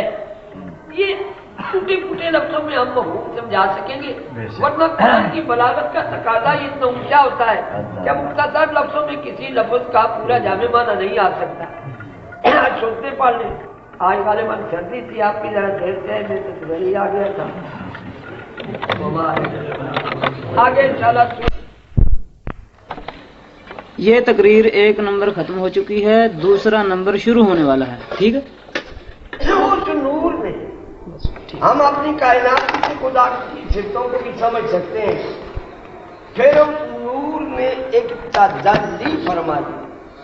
تجلی کا معنی ہے اس ہماری موجودہ دنیا کو پیدا کرنے کی طرف ایک نزول فرمایا۔ تجلی کے لفظ کا معنی بھی یہ ہوتا ہے، دلبن سے ہے۔ دلبن عربی میں ڈول کو کہتے ہیں، اور ڈول کنویں کے اندر ڈالا جاتا ہے، اوپر سے نیچے جاتا ہے۔ وہ اس طرح خدا کی صفتوں نے نیچے کی طرف آنا شروع کیا۔ یہ ایک نزول ہوا، ایک تجلی ہوئی۔ خدا کی صفتوں نے الوہیت سے ربوبیت کی طرف نزول فرمایا، اور جب وہ رب بن گیا اس کی صفتوں کو رب کے کہا جانے لگا۔ اب اس ربوبیت سے یہ ساری کائنات وجود میں آئی اور چل رہی ہے اور چلتی رہے گی۔ لیکن ربوبیت میں خدا کی یہ پچھلی ساری شانوں کا خلاصہ آخری 2 شانوں میں تھا، سبحان اور رحمان میں۔ سبحان ہے جلال، جلال کا معنی یہ ہے کہ حکم دینے والا، اور جمال کا معنی ہے کوئی چیز عطا کرنے والا۔ یہ 2 شانیں جلالی جمالی تھیں، رب میں بھی یہی 2 شانیں آئیں، جلالی اور جمالی، اور پھر الوہی شانیں 7 تھیں، لیکن ربوبی شانوں کی قسمیں 7 ہیں۔ ان کا چونکہ اگلے مضمون سے تعلق ہے اس لیے یہ عرض کر رہا ہوں۔ قسمیں 7 ہیں۔ قرآن کریم میں سورۃ رحمان سے اگلی سورۃ واقعہ اور اس سے اگلی سورۃ الحدید آتی ہے۔ اس کے شروع میں اللہ اپنے متعلق فرماتے ہیں، اپنا تعارف کراتے ہیں کہ هو الاول والآخر والظاہر والباطن، کہ اللہ ہی اول بھی ہے اور اللہ ہی آخر بھی ہے اور اللہ ہی ظاہر بھی ہے اور اللہ ہی باطن بھی ہے۔ وہ سب کچھ اللہ ہے، وہ لا کر ظاہر باطن۔ اب ان 4 صفتوں کے اندر، 4 کلموں کے اندر اللہ نے اپنی صفتوں کا جو تعارف کرایا ہے، ان کے اندر ایک تو عام معنی عام مفہوم ہوگا، اور دوسرا علماء کی باریکیاں ہیں، جتنا باریک جائیں۔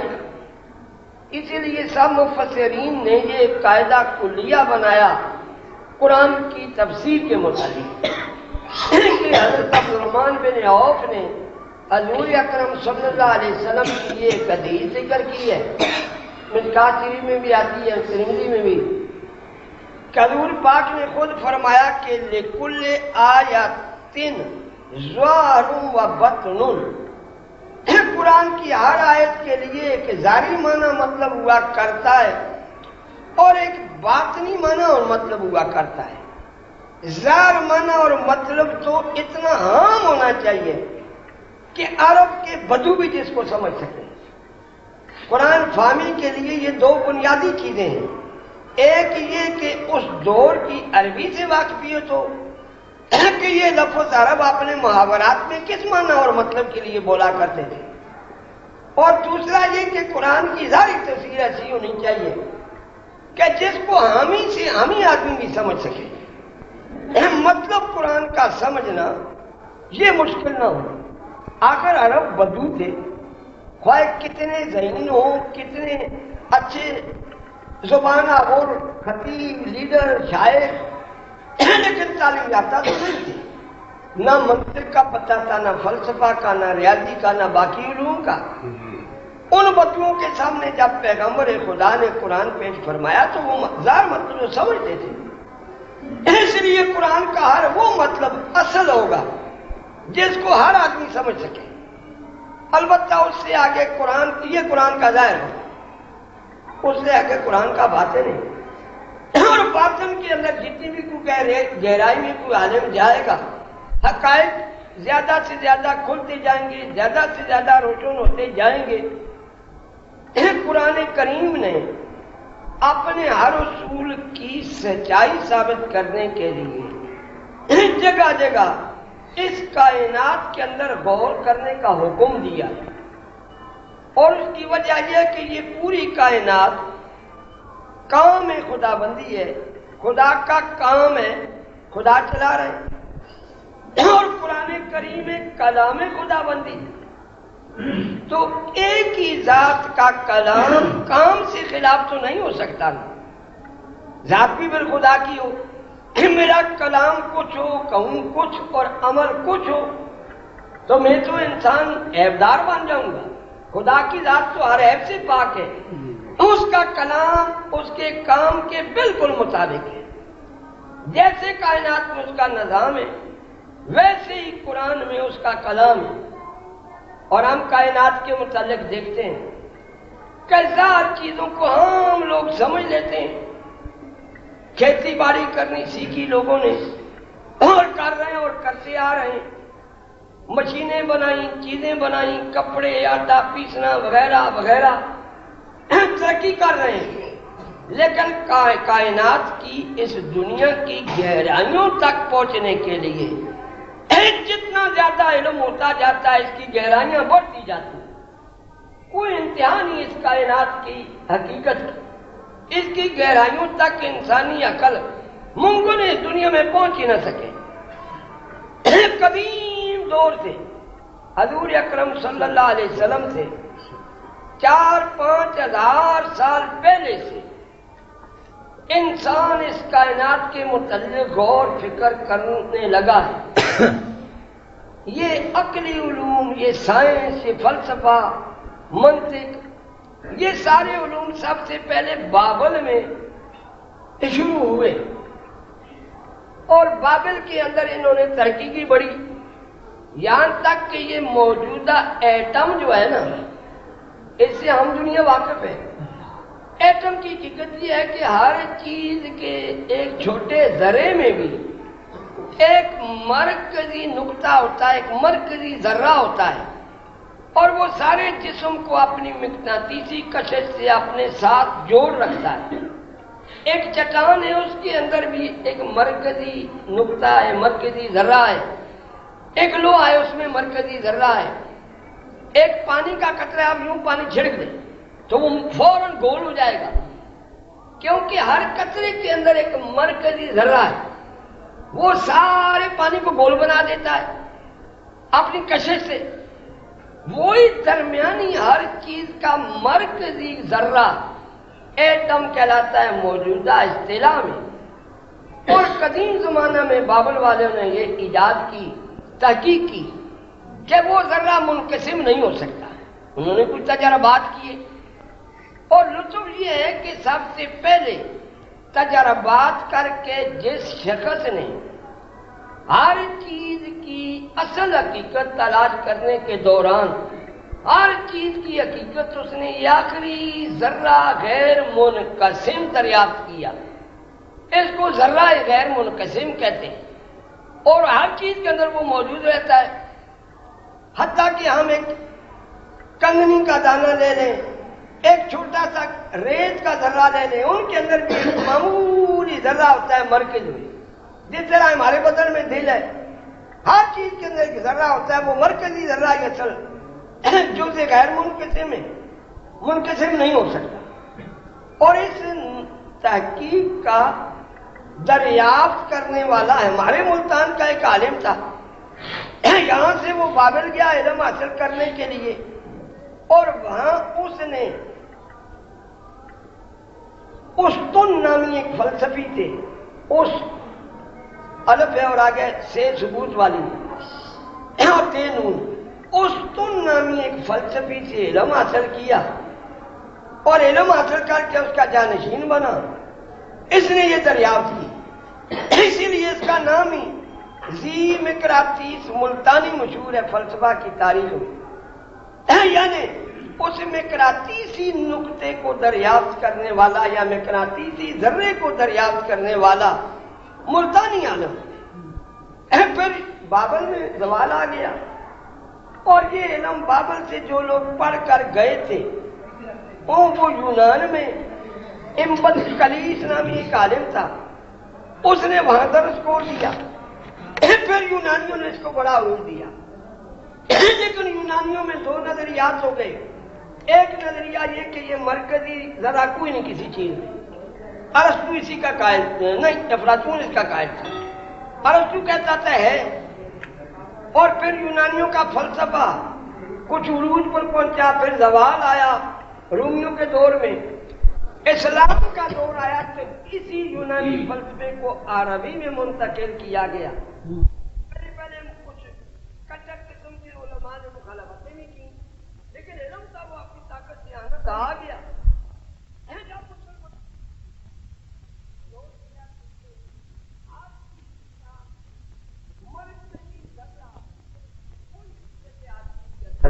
اس کے وجود کو قائم رکھنے والا وہی ہے. اور اس پر ہم پرانے فلسفے میں لمبی چوڑی باتیں پڑھا کرتے تھے. فلسفیوں کا رد, فلسفیوں کا اثبات اور یونانی فلسفیوں کا رد. آپ موجودہ دور میں اسی پر تحقیقات کر کے اس مرکزی نقطے کو دریافت کر لیا, مرکزی ذرے کو دریافت کر لیا. آگے ایٹمی شکل دیکھ کر کے تباہی کے لیے استعمال کرنا شروع کر دیا. اگر فوائد کے لیے استعمال کریں پھر ہو سکتا ہے ان مرکزی ذروں کو جمع کر دیں, بارودی ذروں کو جمع کر دیں, ایسی ہی مولک چیزوں کے ذروں کو جمع کر دیں, ان کے اندر بے پناہ طاقت پیدا ہو سکتی ہے. اور آج یہی وہ ایٹم ہے جس نے آج آسمانوں تک دنیا کو پہنچا دیا, چاند تک دنیا گئی. اور اب تو امریکوں نے ایک خلائی جہاز ایک چھوڑا ہے جو زحول کی تصویریں بھیج رہا ہے. یہ زحول بہت ہی بلندی پر ہے ہماری زمین سے. ہماری زمین کی نسبت, ہماری نسبت سے اوپر نیچے ہوتا ہے. پوری کائنات تو ایک ہے فضا میں موجود, اوپر نیچے اس میں نہیں ہوتا, لیکن ہماری نسبت سے اوپر نیچے ہوتا ہے. ہم اپنی نسبت سے سوچیں, یہ زمین سے اوپر سب سے پہلے جو اس نظام شمسی کا سیارہ آتا ہے, یعنی وہ سیارے جو سورج کے گرد حرکت کر رہے ہیں, سورج کی کشش, ان میں ایک زمین بھی ہے. وہ پہلا سیارہ آتا ہے چاند, اس سے اوپر زورا, اس سے اوپر آتا عرض. یہ قریب ترین سیارے زمین سے چاند, زورا, زورا صبح کا ستارہ ہے, اور آگے ایک عطارد ہے. یہ تینوں سورج کے نیچے. پھر سورج سے دور ہو کر کے جب تو خلائی جہاز گزرے تو اوپر اسی ترتیب سے تین سیارے آ جاتے. پہلے مریخ آتا ہے, پھر مشتری آتا ہے, اور آخری جا کر زحول آتا ہے. یہ زحول قریباً ہماری زمین سے 50 کروڑ میل کی مسافت پر ہے. سورج تو ہے 9 کروڑ 30 لاکھ کی دوری پر, اور زحول ہے وہاں. لیکن امریکہ کا خلائی جہاز آج کل زحول کے گرد گھوم رہا ہے اور اس کی تصویریں بھیج رہا ہے. گویا اس شمسی نظام کے اس کنارے سے ایک خلائی جہاز چھوڑا گیا اور وہ قوت کے ذریعہ سے دوسرے کنارے پر جا پہنچا ہے. اب اس نے عجیب عجیب تصویریں بھیجی اس سیارے کی, اور سائنسدان معلوم نہیں اس سے آگے بھی کچھ تحقیقات کریں گے. یہ ہوتا ہے زندہ قوموں کا کام, کیا چیز کی حقیقت کو تلاش کریں. مسلمانوں نے اپنے دور میں کام کیا, اور آج مغربی قومیں ہیں وہ اپنے دور میں کام کر رہے ہیں. ہم ابھی تک استنجا اور رفع یدین کرنا, امین اونچی کے نہ, آہستہ کے نہ, ان مسئلوں کے جھگڑوں سے نہیں نکل سکے. اور دنیا کہاں تک پہنچ چکی ہے. ہم اتنی بھی عقل سے نہیں سوچتے کہ ہمارے یہ سائیکل، موٹر سائیکل، کاریں، جیپیں، بسیں، گاڑیاں، بحری جہاز، ہوائی جہاز بنانے والی مخلوق خدا کو زیادہ پیاری ہے یا میرے جیسا مولوی جو لوگوں کو لڑاتا پھرے؟ احسان ان قوموں پہ ہے دنیا کو. آج کتنی سہولتیں، آپ یہاں سے سوار ہوتے ہیں اور 24 گھنٹے کے اندر اندر کراچی چلے جاتے ہیں 1000 میل دور. لیکن کبھی یہ سوچا کہ جس موجد نے یہ گاڑی ایجاد کی ہے اس کا کتنا بڑا احسان ہے. آپ چند گھنٹوں کے اندر یہاں سے امریکہ پہنچ جاتے ہیں جو بالکل پاکستان سے دوسری طرف ہے زمین کے. زمین تو وہ لینڈ کی طرح وہ نیچے ہے، ہمارے بالکل نیچے پاکستان ہے، امریکہ ہے. لیکن چند گھنٹوں کے اندر ہم وہاں پہنچ جاتے ہیں ہوا میں سفر کر کے. انسان ہمیشہ سے یہ سوچتا رہا ہے، بڑے بڑے بادشاہ نمرود، فرعون وغیرہ، کہ کوئی ایسی قوت حاصل ہو جائے ہم ہوا میں پرواز کرنے لگ جائیں. لیکن موجودہ دور نے وہ بھی مرحلہ حل کر لیا. ہوا میں دنیا پرواز کر رہی ہے، جا رہی ہے. اتنی بڑی مسافت چند گھنٹوں کے اندر طے ہو جائے، یہ کتنا بڑا احسان ہے ان موجودوں کا. اور پھر تار کے ذریعے ایک جگہ سے دوسری جگہ، تار میں بات یہاں سے آپ کراچی کریں وہاں پہنچ جاتی ہے. تار ایجاد کرنے والے نے احسان نہیں کیا ہم پر. پھر اس سے آگے بغیر تار کے، تار پر تو آپ ٹیلی فون میں بات کرتے ہیں نا، بغیر تار کے ریڈیو یہاں لگاتے ہیں. برطانیہ کی باتیں بھی سنتے ہیں، امریکہ بھی سنتے ہیں، چین کی بھی، روس کی بھی، ہزاروں میل دور کی باتیں آپ یہاں سن رہے ہیں. احسان ان کا ہے کہ ہمارا کون انسان. اور پھر اب صرف وہ باتیں ہی نہیں بلکہ تصویریں بھی، انسانوں کی شکل صورت بھی ہم امریکہ میں جو تقریر کر رہا اس کی شکل بھی سامنے دیکھ رہے ہیں. ایک تو ہے نا غیر رنگدار ٹیلی ویژن، ان میں تو سفیدی نظر آتی، سفیدی یا سیاہی نظر آتی ہے. اور اب ترقی یافتہ ٹیلی ویژن تو ہے رنگدار، ان میں جیسی کسی شکل کی صورت ہے ویسی نظر آتی ہے. میں نے وہ دیکھے یہاں بہت سارے لوگوں میرے گھروں میں ہیں وہ جس شکل و صورت کا انسان امریکہ میں تقریر کر رہا ہوگا، حرکت کرے گا، ہاتھ ہلائے گا، اسی شکل و صورت کا انسان آپ کو یہاں نظر آ جائے گا. وہاں سے یہاں تک. اور اب آگے آپ سوچیں کہ یہاں میں نے امریکہ سے 10 منٹ کے اندر ایک اطلاع حاصل کرنی ہے، ٹیلی فون پر کال کرنی پڑتی ہے. لیکن ریڈیائی اداروں کے ذریعے میں یہاں ٹائپ کرتا ہوں ایک بات، اور یہاں ٹائپ مشین چلتی ہے امریکہ میں کاغذ پر اسی قسم کی ٹائپ تحریر ہو جاتی ہے. اس کا نام مجھے ذہن سے نکلا. ہاں میں پاکستان میں سیکڑوں وغیرہ کے دفتر میں نے دیکھی تھی. اور میرے سامنے سیکڑوں کے دفتر میں ایک صاحب نے ٹیلی پرنٹر، تو یہاں سے اس نے ایک تحریر بھیجی امریکہ میں، اور غالباً واشنگٹن سے حاصل کرنی تھی کسی چیز کی اطلاع، اور چند منٹوں میں ضرور تھی. چند منٹوں کے اندر اندر اس نے وہاں ٹائپ کرائی اور اس نے یہاں ٹائپ کرا دی. اب دنیا یہ علوم کے اندر ترقی کر رہی ہے، آگے بڑھتی جا رہی ہے. کتنی دنیا کو سہولتیں پہنچائی نا. خوشبو بھی آنے لگی آپ کو. ہاں خوشبو بھی آ جائے گی اور بھی آگے ترقی کر جائے گا انسان. تو کائنات کی گہرائیوں میں جتنا انسانی عقل آگے ترقی کرتی جائے گی، زیادہ سے زیادہ حقائق سامنے آئیں گے، انسانوں کو سہولتیں پہنچائیں گی، زندہ قومیں آگے بڑھتی جائیں گی، اور مردہ قومیں انہیں پرانے مسئلوں کو لے کر بیٹھیں گی کہ ابو بکر افضل تھا کہ علی افضل تھا جی، ابو حنیفہ بہتر تھا کہ بخاری بہتر تھا جی، امام شافعی بہتر تھا کہ فلاں کا فتویٰ بہتر تھا جی. یعنی جہالت کی انتہا ایسے نکمے مسئلوں کو قوم کو الجھا رہے ہیں، اصل حقائق کو معلوم کرنے کی طرف نہیں آتے. اور عام مسلمانوں کا ذہن یہ بن چکا ہے، مجھے افسوس اس بات پر ہے مولویوں تک کا بھی، کہ شاید ہمارے بزرگ بھی اسی طرح تھے. حالانکہ جدید سائنس کی بنیاد ہی ہمارے بزرگوں کی علوم پر ہے. انہوں نے پہلے سب سے دریافت کیا کہ یہ زمین گول ہے، اور پھر یہ کتنی موٹی ہے. جس سائنسدان نے ایران میں ایک پہاڑ پر جا کر تحقیقات کی سورج کی حرکت کے ذریعہ، اور اس کو جس دن دوپہر کے وقت یہ معلوم ہو گیا کہ زمین اتنی موٹی ہے، ایک فارمولہ ہے، یہ فارمولہ جب اس نے دریافت کیا رقص کرنے لگ گیا. حالانکہ اس کو کچھ دولت ملنی تھی، نہیں ایک علم مل گیا. پھر زمین کتنی موٹی ہے، اس کے اندر اگر سوراخ کر ایک طرف سے دوسری طرف کو نکلے اس کو قطر کہتے ہیں، وہ کتنا لمبا ہوگا جی. حالانکہ اس کو تک زمین کے ارد گرد گھومنے کے مواصلات کے ذرائع نہ تھے، لیکن وہ بھی انہوں نے دریافت کیا. پھر یہ سیاروں کی باقاعدہ حرکات کہ فلاں وقت فلاں سیارہ فلاں جگہ ہوتا ہے، فلاں وقت فلاں جگہ ہوتا ہے، فلاں وقت فلاں جگہ ہوتا ہے، پوری کائنات کو ماپ کر کے تول کر کے سامنے رکھ دیا کتابوں کے اندر. اور زمین کو آج تو امریکہ کی ٹیم گئی ہوئی ہے نا قطب جنوبی کی تحقیقات کے لیے، زندہ قوم ہے. پرسوں چوتھی BBC نے سنایا ہے قطب جنوبی وہ پہنچ چکی ہے. یہ آپ ایک بات سمجھ لیں کہ ابھی تک زمین کے دونوں کنارے قطب جنوبی، جنوب کی جانب کا آخر سرا، اور قطب شمالی، شمال کی جانب کا سرا تک ابھی تک انسان کوئی نہیں پہنچی. وہ اس کے قریب قریب پہنچی. آگے فلمیں بھی امریکہ میں بنی، کتابیں بھی بنی، لیکن تخیلاتی طور پر وہاں تک ابھی تک آدمی کوئی نہیں پہنچ سکے. ہمارے علماء نے سب سے پہلے یہ نظریہ دریافت کیا تھا کہ دونوں قطبوں پر جو قطب جنوبی ہے کوئی آبادی نہیں، کوئی زندہ نہیں چیز، سمندر ہیں اور آگے سمندروں سے پھر پہاڑ نکلتے ہیں اور وہ برفانی ہے فرمولوں سے، اور قطب شمالی کے اندر برفانی انسان بستے ہیں. آج دنیا نے ان برفانی انسانوں کی تحقیقات تو نہیں کی، دور دراز سے دیکھیں. ابھی وہ ٹیم پہنچی ہے قطب جنوبی میں، اور وہ گرمیوں کے موسم میں پھر قطب شمالی جائے گی.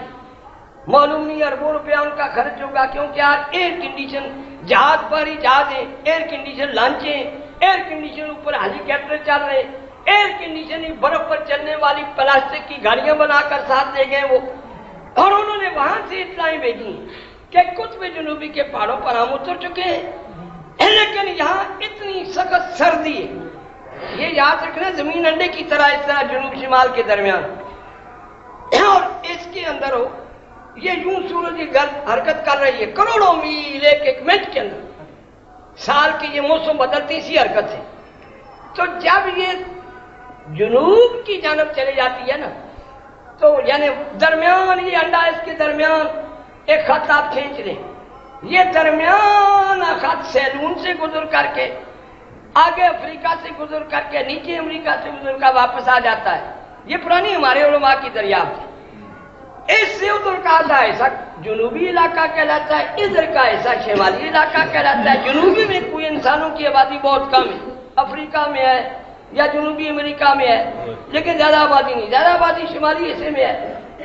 سورج جب اس جنوبی علاقہ کی طرف زمین چلی جاتی ہے نا، تو سورج بالکل قریب آ جاتا ہے. سورج کی کرنیں اور شعاعیں صاف ان کے سامنے آ جاتی ہیں. وہاں موسم گرمی کا ہوتا ہے، یہاں سردی کا. وہ قطب جنوبی آج کل گئے، آپ سمجھیں گے سردیوں میں گئی، ٹھنڈے علاقے برفانی میں نہیں، وہاں موسم گرمی کا ہے. وہاں وہی موسم ہے جہاں جیسا یہاں ہارڈ گیٹ میں ہوا کرتا ہے. اب وہ وہاں پہنچے اس موسم میں کہ وہاں آج کل گرمی ہے، لیکن گرمی کے باوجود انہوں نے اطلاع بھیجی ہے کہ اتنی سخت سردی ہے برف کے اوپر کہ اگر 19 منٹ کوئی جاندار چیز باہر نکالے، کو نکال کر تجربہ کی ہوگی چوہے وغیرہ، وہ چیز منجمد ہو کر فنا ہو جاتی ہے، مر جاتی ہے. یعنی ایئر کنڈیشن ان گاڑیوں سے باہر نکل کر وہ 19 منٹ تک ختم ہو جائے انسان. اب اسی طرح قطب شمالی کی طرف جائیں گے، وہاں وہ جائیں گے اس وقت جب کہ زمین سورج کے نیچے آ جائے گی، یہ شمالی علاقہ. تو اس وقت جنوبی علاقہ میں سردی ہوگی، یہاں گرمی ہوگی.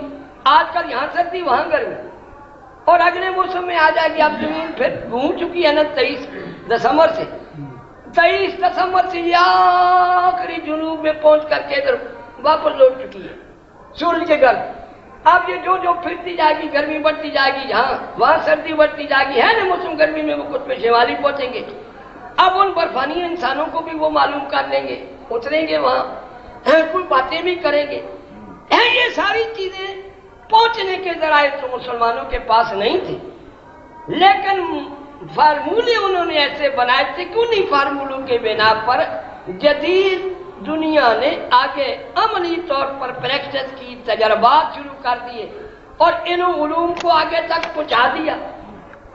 حقیقت یہ ہے کہ انسان اگر اسلام کو بھی سمجھنا چاہے نا، تو ایک ہوتا ہے ایمان تقلیدی ہے تو وہ بھی ایمان لیکن بڑا کمزور ہوتا ہے. ایک ہوتا ہے امام تحقیقی جتنا کائنات کی حقیقت میں کوئی گہرا جائے گا اتنا ہی اسلام پر ایمان پختہ ہوتا جائے گا، تحقیقی ایمان ہوگا، ایمان اور بڑھتا ہے۔ کیا عرب کے ریگستانوں میں بیٹھ کر ایک شخص اگر اتنی اونچی سائنس کے مطابق بات آج سے 1400 سال پہلے کر چکا ہے تو ضرور اس کو غیبی علم حاصل تھا، ورنہ وہاں نہ تعلیم تھی، نہ مدرسے تھے، نہ کالج تھے، نہ سائنس تھی، نہ منطق، نہ فلسفہ، نہ کچھ بھی نہ تھا عرب میں۔ عرب کے ریگستانوں میں ایک شخص بیٹھ کر یہ کہتا ہے کہ اوپر بھی مخلوق ہے، نیچے بھی مخلوق ہے، قرآن میں آتا ہے اس کائنات کے اوپر بھی مخلوق ہے اور یہاں بھی مخلوق ہے، اور اللہ جب چاہیں گے ان دونوں مخلوقوں کو ملا بھی دیں گے۔ یہ سورۃ شورى آتی ہے قرآن میں 26 پارے میں، وہاں موجود ہے۔ ہم جب یہ پڑھتے ہیں ایک طرف، دوسری طرف سائنسدانوں کی تحقیقات پڑھتے ہیں تو عقل تو دنگ رہ جاتی ہے کہ واقعی یہ علم الہی ہے، انسانی علم نہیں ہو سکتا۔ اور میں نے ایک کمونات کا واقعہ سنایا تھا، ایک صاحب کا داریہ تھا، اس نے ایک دن کہیں قرآن کا ترجمہ سنا ریڈیو پر، تو قرآن کے 14ویں پارے میں آتا ہے سورۃ نحل میں، اللہ فرماتے ہیں کہ ہم نے خچر پیدا کیے، گدھے پیدا کیے، اونٹ پیدا کیے، گھوڑے پیدا کیے تاکہ تم سواریاں کرو، سامان اٹھا کر ایک جگہ سے دوسری جگہ تک لے جاؤ، تمہیں آسانی ملے۔ لیکن یہ نہ سمجھنے کہ یہی چیزیں اللہ نے پیدا کر دی، بس وہ یخلق ما لا تعلمون، اللہ وہ چیزیں بنائے گا جو آج تم جان ہی نہیں سکتی، وہ چیزیں بنائے گا تم جان نہیں سکتے۔ ایک عرب کے ریگستان میں رہنے والا بدو کیسے کہہ سکتا ہے جی؟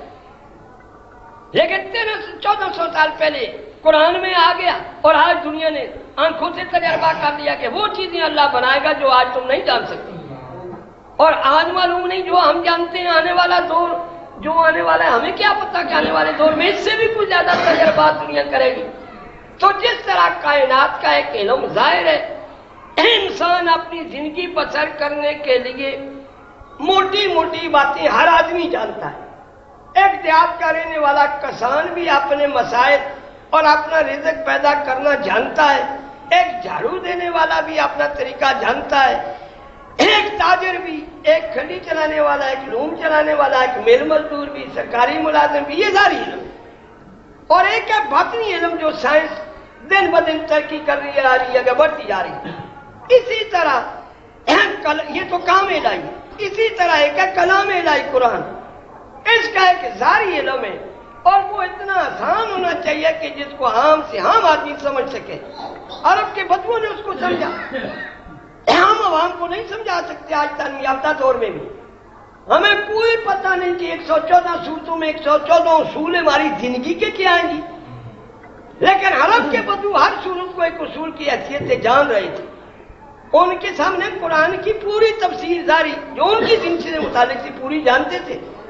دوسرا ہے قرآن کا باطن کہ جتنا گہرائی میں جاتے جاؤ اتنے ہی آگے حقائق کھلتے جاتے ہیں، واضح ہوتے جاتے ہیں۔ تو یہ قرآن بھی خدا کی اس شان ربوبیت کا گویا کہ مظہر ہے۔ میں نے رب سے شروع کیا تھا، رب کی شانوں کو گویا کہ الوہیت سے اللہ نے نزول فرمایا مقام ربوبیت میں، اور مقام ربوبیت سے آگے آ کر اس نے اپنے انوار کی تجلیاں پھیلائی۔ ان انوار کی تجلیوں سے، شعاؤں سے، لاٹوں سے، روشنی سے یہ ساری کائنات عدم سے وجود میں آ گئی، اور انہی لاٹوں کے طاقت سے آج بھی چل رہی ہے۔ قرآن میں 3 صفتیں خدا کی ایسی ہیں کہ اگر ان پر ہم غور کریں تو حقیقت سمجھ آ جاتی ہے۔ سورت ایک نور ہے نا 18ویں پارے میں، اس کا نام ہی نور ہے کہ اس میں اصول طے نور علم حاصل کرنے کی ترغیب دی گئی ہے کہ علم حاصل کرو مسلمانوں۔ اس کے درمیان میں ایک آیت آتی ہے کہ اللہ نور السماوات والارض۔ آج کو غور سے آپ اپنی جگہ جا کر دیکھ لینا کہ اللہ نور السماوات والارض، اللہ یہ نور آسمان و زمین کا، اللہ نور آسمان و زمین کا، اس کا مطلب مخلوق خالق ایک ہو گئے۔ ہم چونکہ نور کی حقیقت ہی نہیں سمجھتے، ہم نور اس کو سمجھتے ہیں کہ بتیاں چمک رہی ہیں، یہ نور ہے۔ حالانکہ نور کی حقیقت خود ہمارے علماء نے تحقیقات کی تھی، کچھ علماء نے اختلاف بھی کیا تھا، لیکن آج جدید دور نے ان محققین کی تحقیق کو صحیح ثابت کر دیا کہ نور وہ ہوا کرتا ہے کہ خود ظاہر نہ ہو، دوسری چیز کو ظاہر کرنے والا ہو۔ نور آپ نظر نہیں آیا کرتا، نور دوسری چیز کو دکھا دیا کرتا ہے۔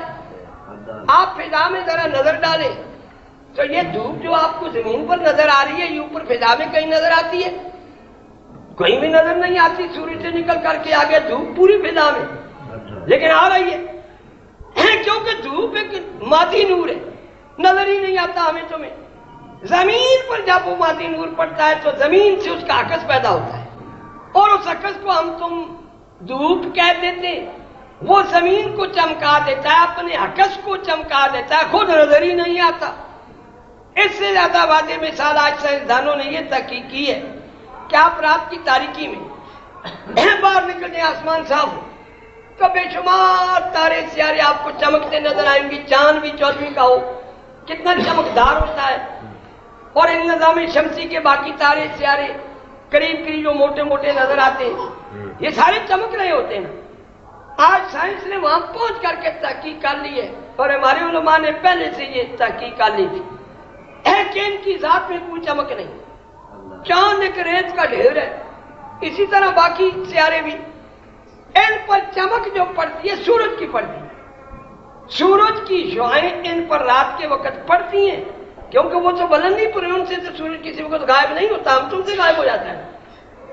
دن میں چونکہ سورج کی یہ عکس، یہ دھوپ ہمارے سامنے اور ان سیاروں کے سامنے حائل ہو جاتی ہے، ہمیں سیارے نظر ہی نہیں آتے، حالانکہ اس وقت بھی چمک رہے ہیں، آسمان پر سیارے چمک رہے ہیں جتنے رات میں چمکتے اس وقت بھی ان پر موجود ہے، لیکن ہمیں تمہیں اس لیے نظر نہیں آتے کہ یہ دھوپ حائل ہو گئی۔ زیادہ روشنی والا آدمی زیادہ روشنی میں رہے نا، کم روشنی والے کو نہیں دیکھ سکتا، قاعدہ کلیہ انسانی آنکھ کا خاصا ہے۔ کم روشنی والا یا اندھیرے میں کھڑا آدمی معمولی روشنی والی چیز کو فوراً دیکھ سکتا ہے، تو وہ تارے سیارے رات کے وقت ہمیں چمکتے نظر آتے ہیں جب اس فضا میں اندھیرا چھا جاتا ہے، حالانکہ ان کی اپنی ذات میں وہ نور نہیں، وہ روشنی نہیں۔ روشنی کہاں سے آتی ہے؟ سورج سے آتی ہے، لیکن کسی تارے سیارے سے گیٹ سے آپ نظر ڈالیں، دوربینیں بھی لگا لیں، کہیں بھی سورج کی روشنی آتی نظر نہیں آتی کہ روشنی آ رہی ہے، روشنی کو نظر نہیں آتی، لیکن جب سیارے پر پڑتی ہے اس کا عکس فوراً نظر آ جاتا ہے۔ روشنی کا کام ہی یہ ہے کہ وہ نظر نہ آئے، دوسری چیز کو دکھا دے۔ بجلی کی تار آ رہی ہے، اس کے اندر پوری یہ مادی آگ آ رہی ہے، بجلی آ رہی ہے، لیکن بجلی کی تار میں آپ ہاتھ لگائیں گے تو وہ پکڑ لے گی، مار دے گی، لیکن کبھی بجلی کی روشنی چلتی دکھائی تو نہیں دیتی نا، کیونکہ وہ نور ہے۔ بجلی کی روشنی چلتی نظر نہیں دے آتی، بھائی کتنے ہی وولٹ چل رہی ہو، کتنے ہی زیادہ طاقت کی چل رہی ہو، لیکن وہ آگے جب پہنچتی ہیں دو تارے اور سامنے ایک مسالہ ہوتا ہے بلب میں یا کسی چیز میں، وہ دو تارے اس مسالے کو اپنی رگڑ سے جلانا شروع کر دیتی ہیں، تو مسالہ جب جلتا ہے اس مسالے کے اندر اس بجلی کا عکس ہمیں تمہیں روشنی بن کر نظر آ جاتا ہے۔ ہم تم سمجھتے ہیں یہ روشنی، آگ ماچس میں کبھی نظر نہیں آتی، یا سلائی آپ لگا لینا کبھی نظر نہ آئے گی، وہ مسالے میں مسالے کو رگڑیں گے وہ ایندھن جل رہا ہے، فوراً روشنی نظر آ جائے گی۔ لکڑیوں کو آگ لگا دیں گے، کیونکہ وہ آگ اس لکڑی کو جلا رہی ہے نا، تو یہ ہمیں تمہیں جو چیز نظر آ رہی ہے یہ اس روشنی کا عمل ہے ذروں کو جلانے کا۔ ان ذروں کے اندر اس آگ کا، آگ بھی قسم کا مادی نور ہے، اسی لیے اس کو عربی میں نار کہتے ہیں نا، نار نور سے بنا ہے، یہ بھی ایک نور ہے لیکن مادی نور ہے۔ تو مادی نور اپنی ذات میں نظر نہیں آتا، نہ تار میں بجلی نظر آتی ہے، نہ دیا سلائی میں ہمیں آگ نظر آتی ہے، لیکن جب یہ کسی ایندھن کو جلائے، مسالے کو جلائے، رگڑ کھائے بجلی، یا دیا سلائی کو ہم رگڑیں دوسرے مسالے پر، یا آگ لگا دیں کانوں کو یا لکڑی کو، تو پھر آگ ان دوسرے ذروں کو چمکاتی ہے۔ ان دوسرے ذروں کو جب چمکاتی ہے، جلاتی ہے، علمبے نظر آتے ہیں ہمیں، روشنی نظر آتی ہے ہمیں، ہم سمجھتے ہیں یہی آگ ہے، حالانکہ آگ نظر آنے والی چیز نہیں، نور نظر نہیں آیا کرتا، دوسری چیز کو ظاہر کیا کرتا۔ کہ ان مثالوں سے سمجھ آیا جائے تو غنیمت ہے، نہ سمجھ آیا اللہ کے والے۔ اللہ نور السماوات والارض کا مطلب یہ کہ اللہ نور ہے آسمان و زمین کا، وہ خود نظر نہیں آتا، نہ اس کی کوئی صفت نظر آتی ہے، نہ اس کی کوئی شان نظر آتی ہے، لیکن وہ ساری کائنات کو ظاہر کرنے والا ہے، چمکانے والا ہے۔ جس طرح دنیا کا مادی نور آپ نظر نہیں آتا، رات کے وقت سورج کا نور نظر نہیں آتا، شعائیں فضا میں، لیکن آپ سیاروں کو جن پر وہ سورج کی شعائیں پڑتی ہیں ان کو چمکا دیتا ہے، دکھا دیتا ہے اور روشن کر دیتا ہے۔ اسی طرح اس پوری کائنات کے اندر خدا کا نور ہے، وہ نور نظر نہیں آتا، لیکن اس نور نے ان چیزوں کو ہمیں دکھا دینا ہے، ہماری عقل کو دکھا دینا ہے، ہماری آنکھوں کو دکھا دینا ہے، ہمارے کانوں کو سنوا دینا ہے، ہمارے ناک کو سنگا دینا ہے، ہماری زبان کو چکھا دینا ہے، ہمارے ہاتھوں کو چھو کر کے ہم معلوم کر دیں گے۔ یہ خدائی نور کا گویا کہ عکس ایک قسم کا ساری کائنات کو اللہ نور سے اپنے سے ظاہر کرنے والے ہیں۔ تو اللہ نور السماوات والارض کا معنی یہ ہے کہ اللہ ظاہر کرنے والے ہیں ساری کائنات کو، خود ظاہر نہیں، ظاہر کرنے والے ہیں، خود ظاہر نہیں، تمہیں دکھانے والے ہیں کائنات کو، موجود کر کے خود وہ نظر نہیں آتے۔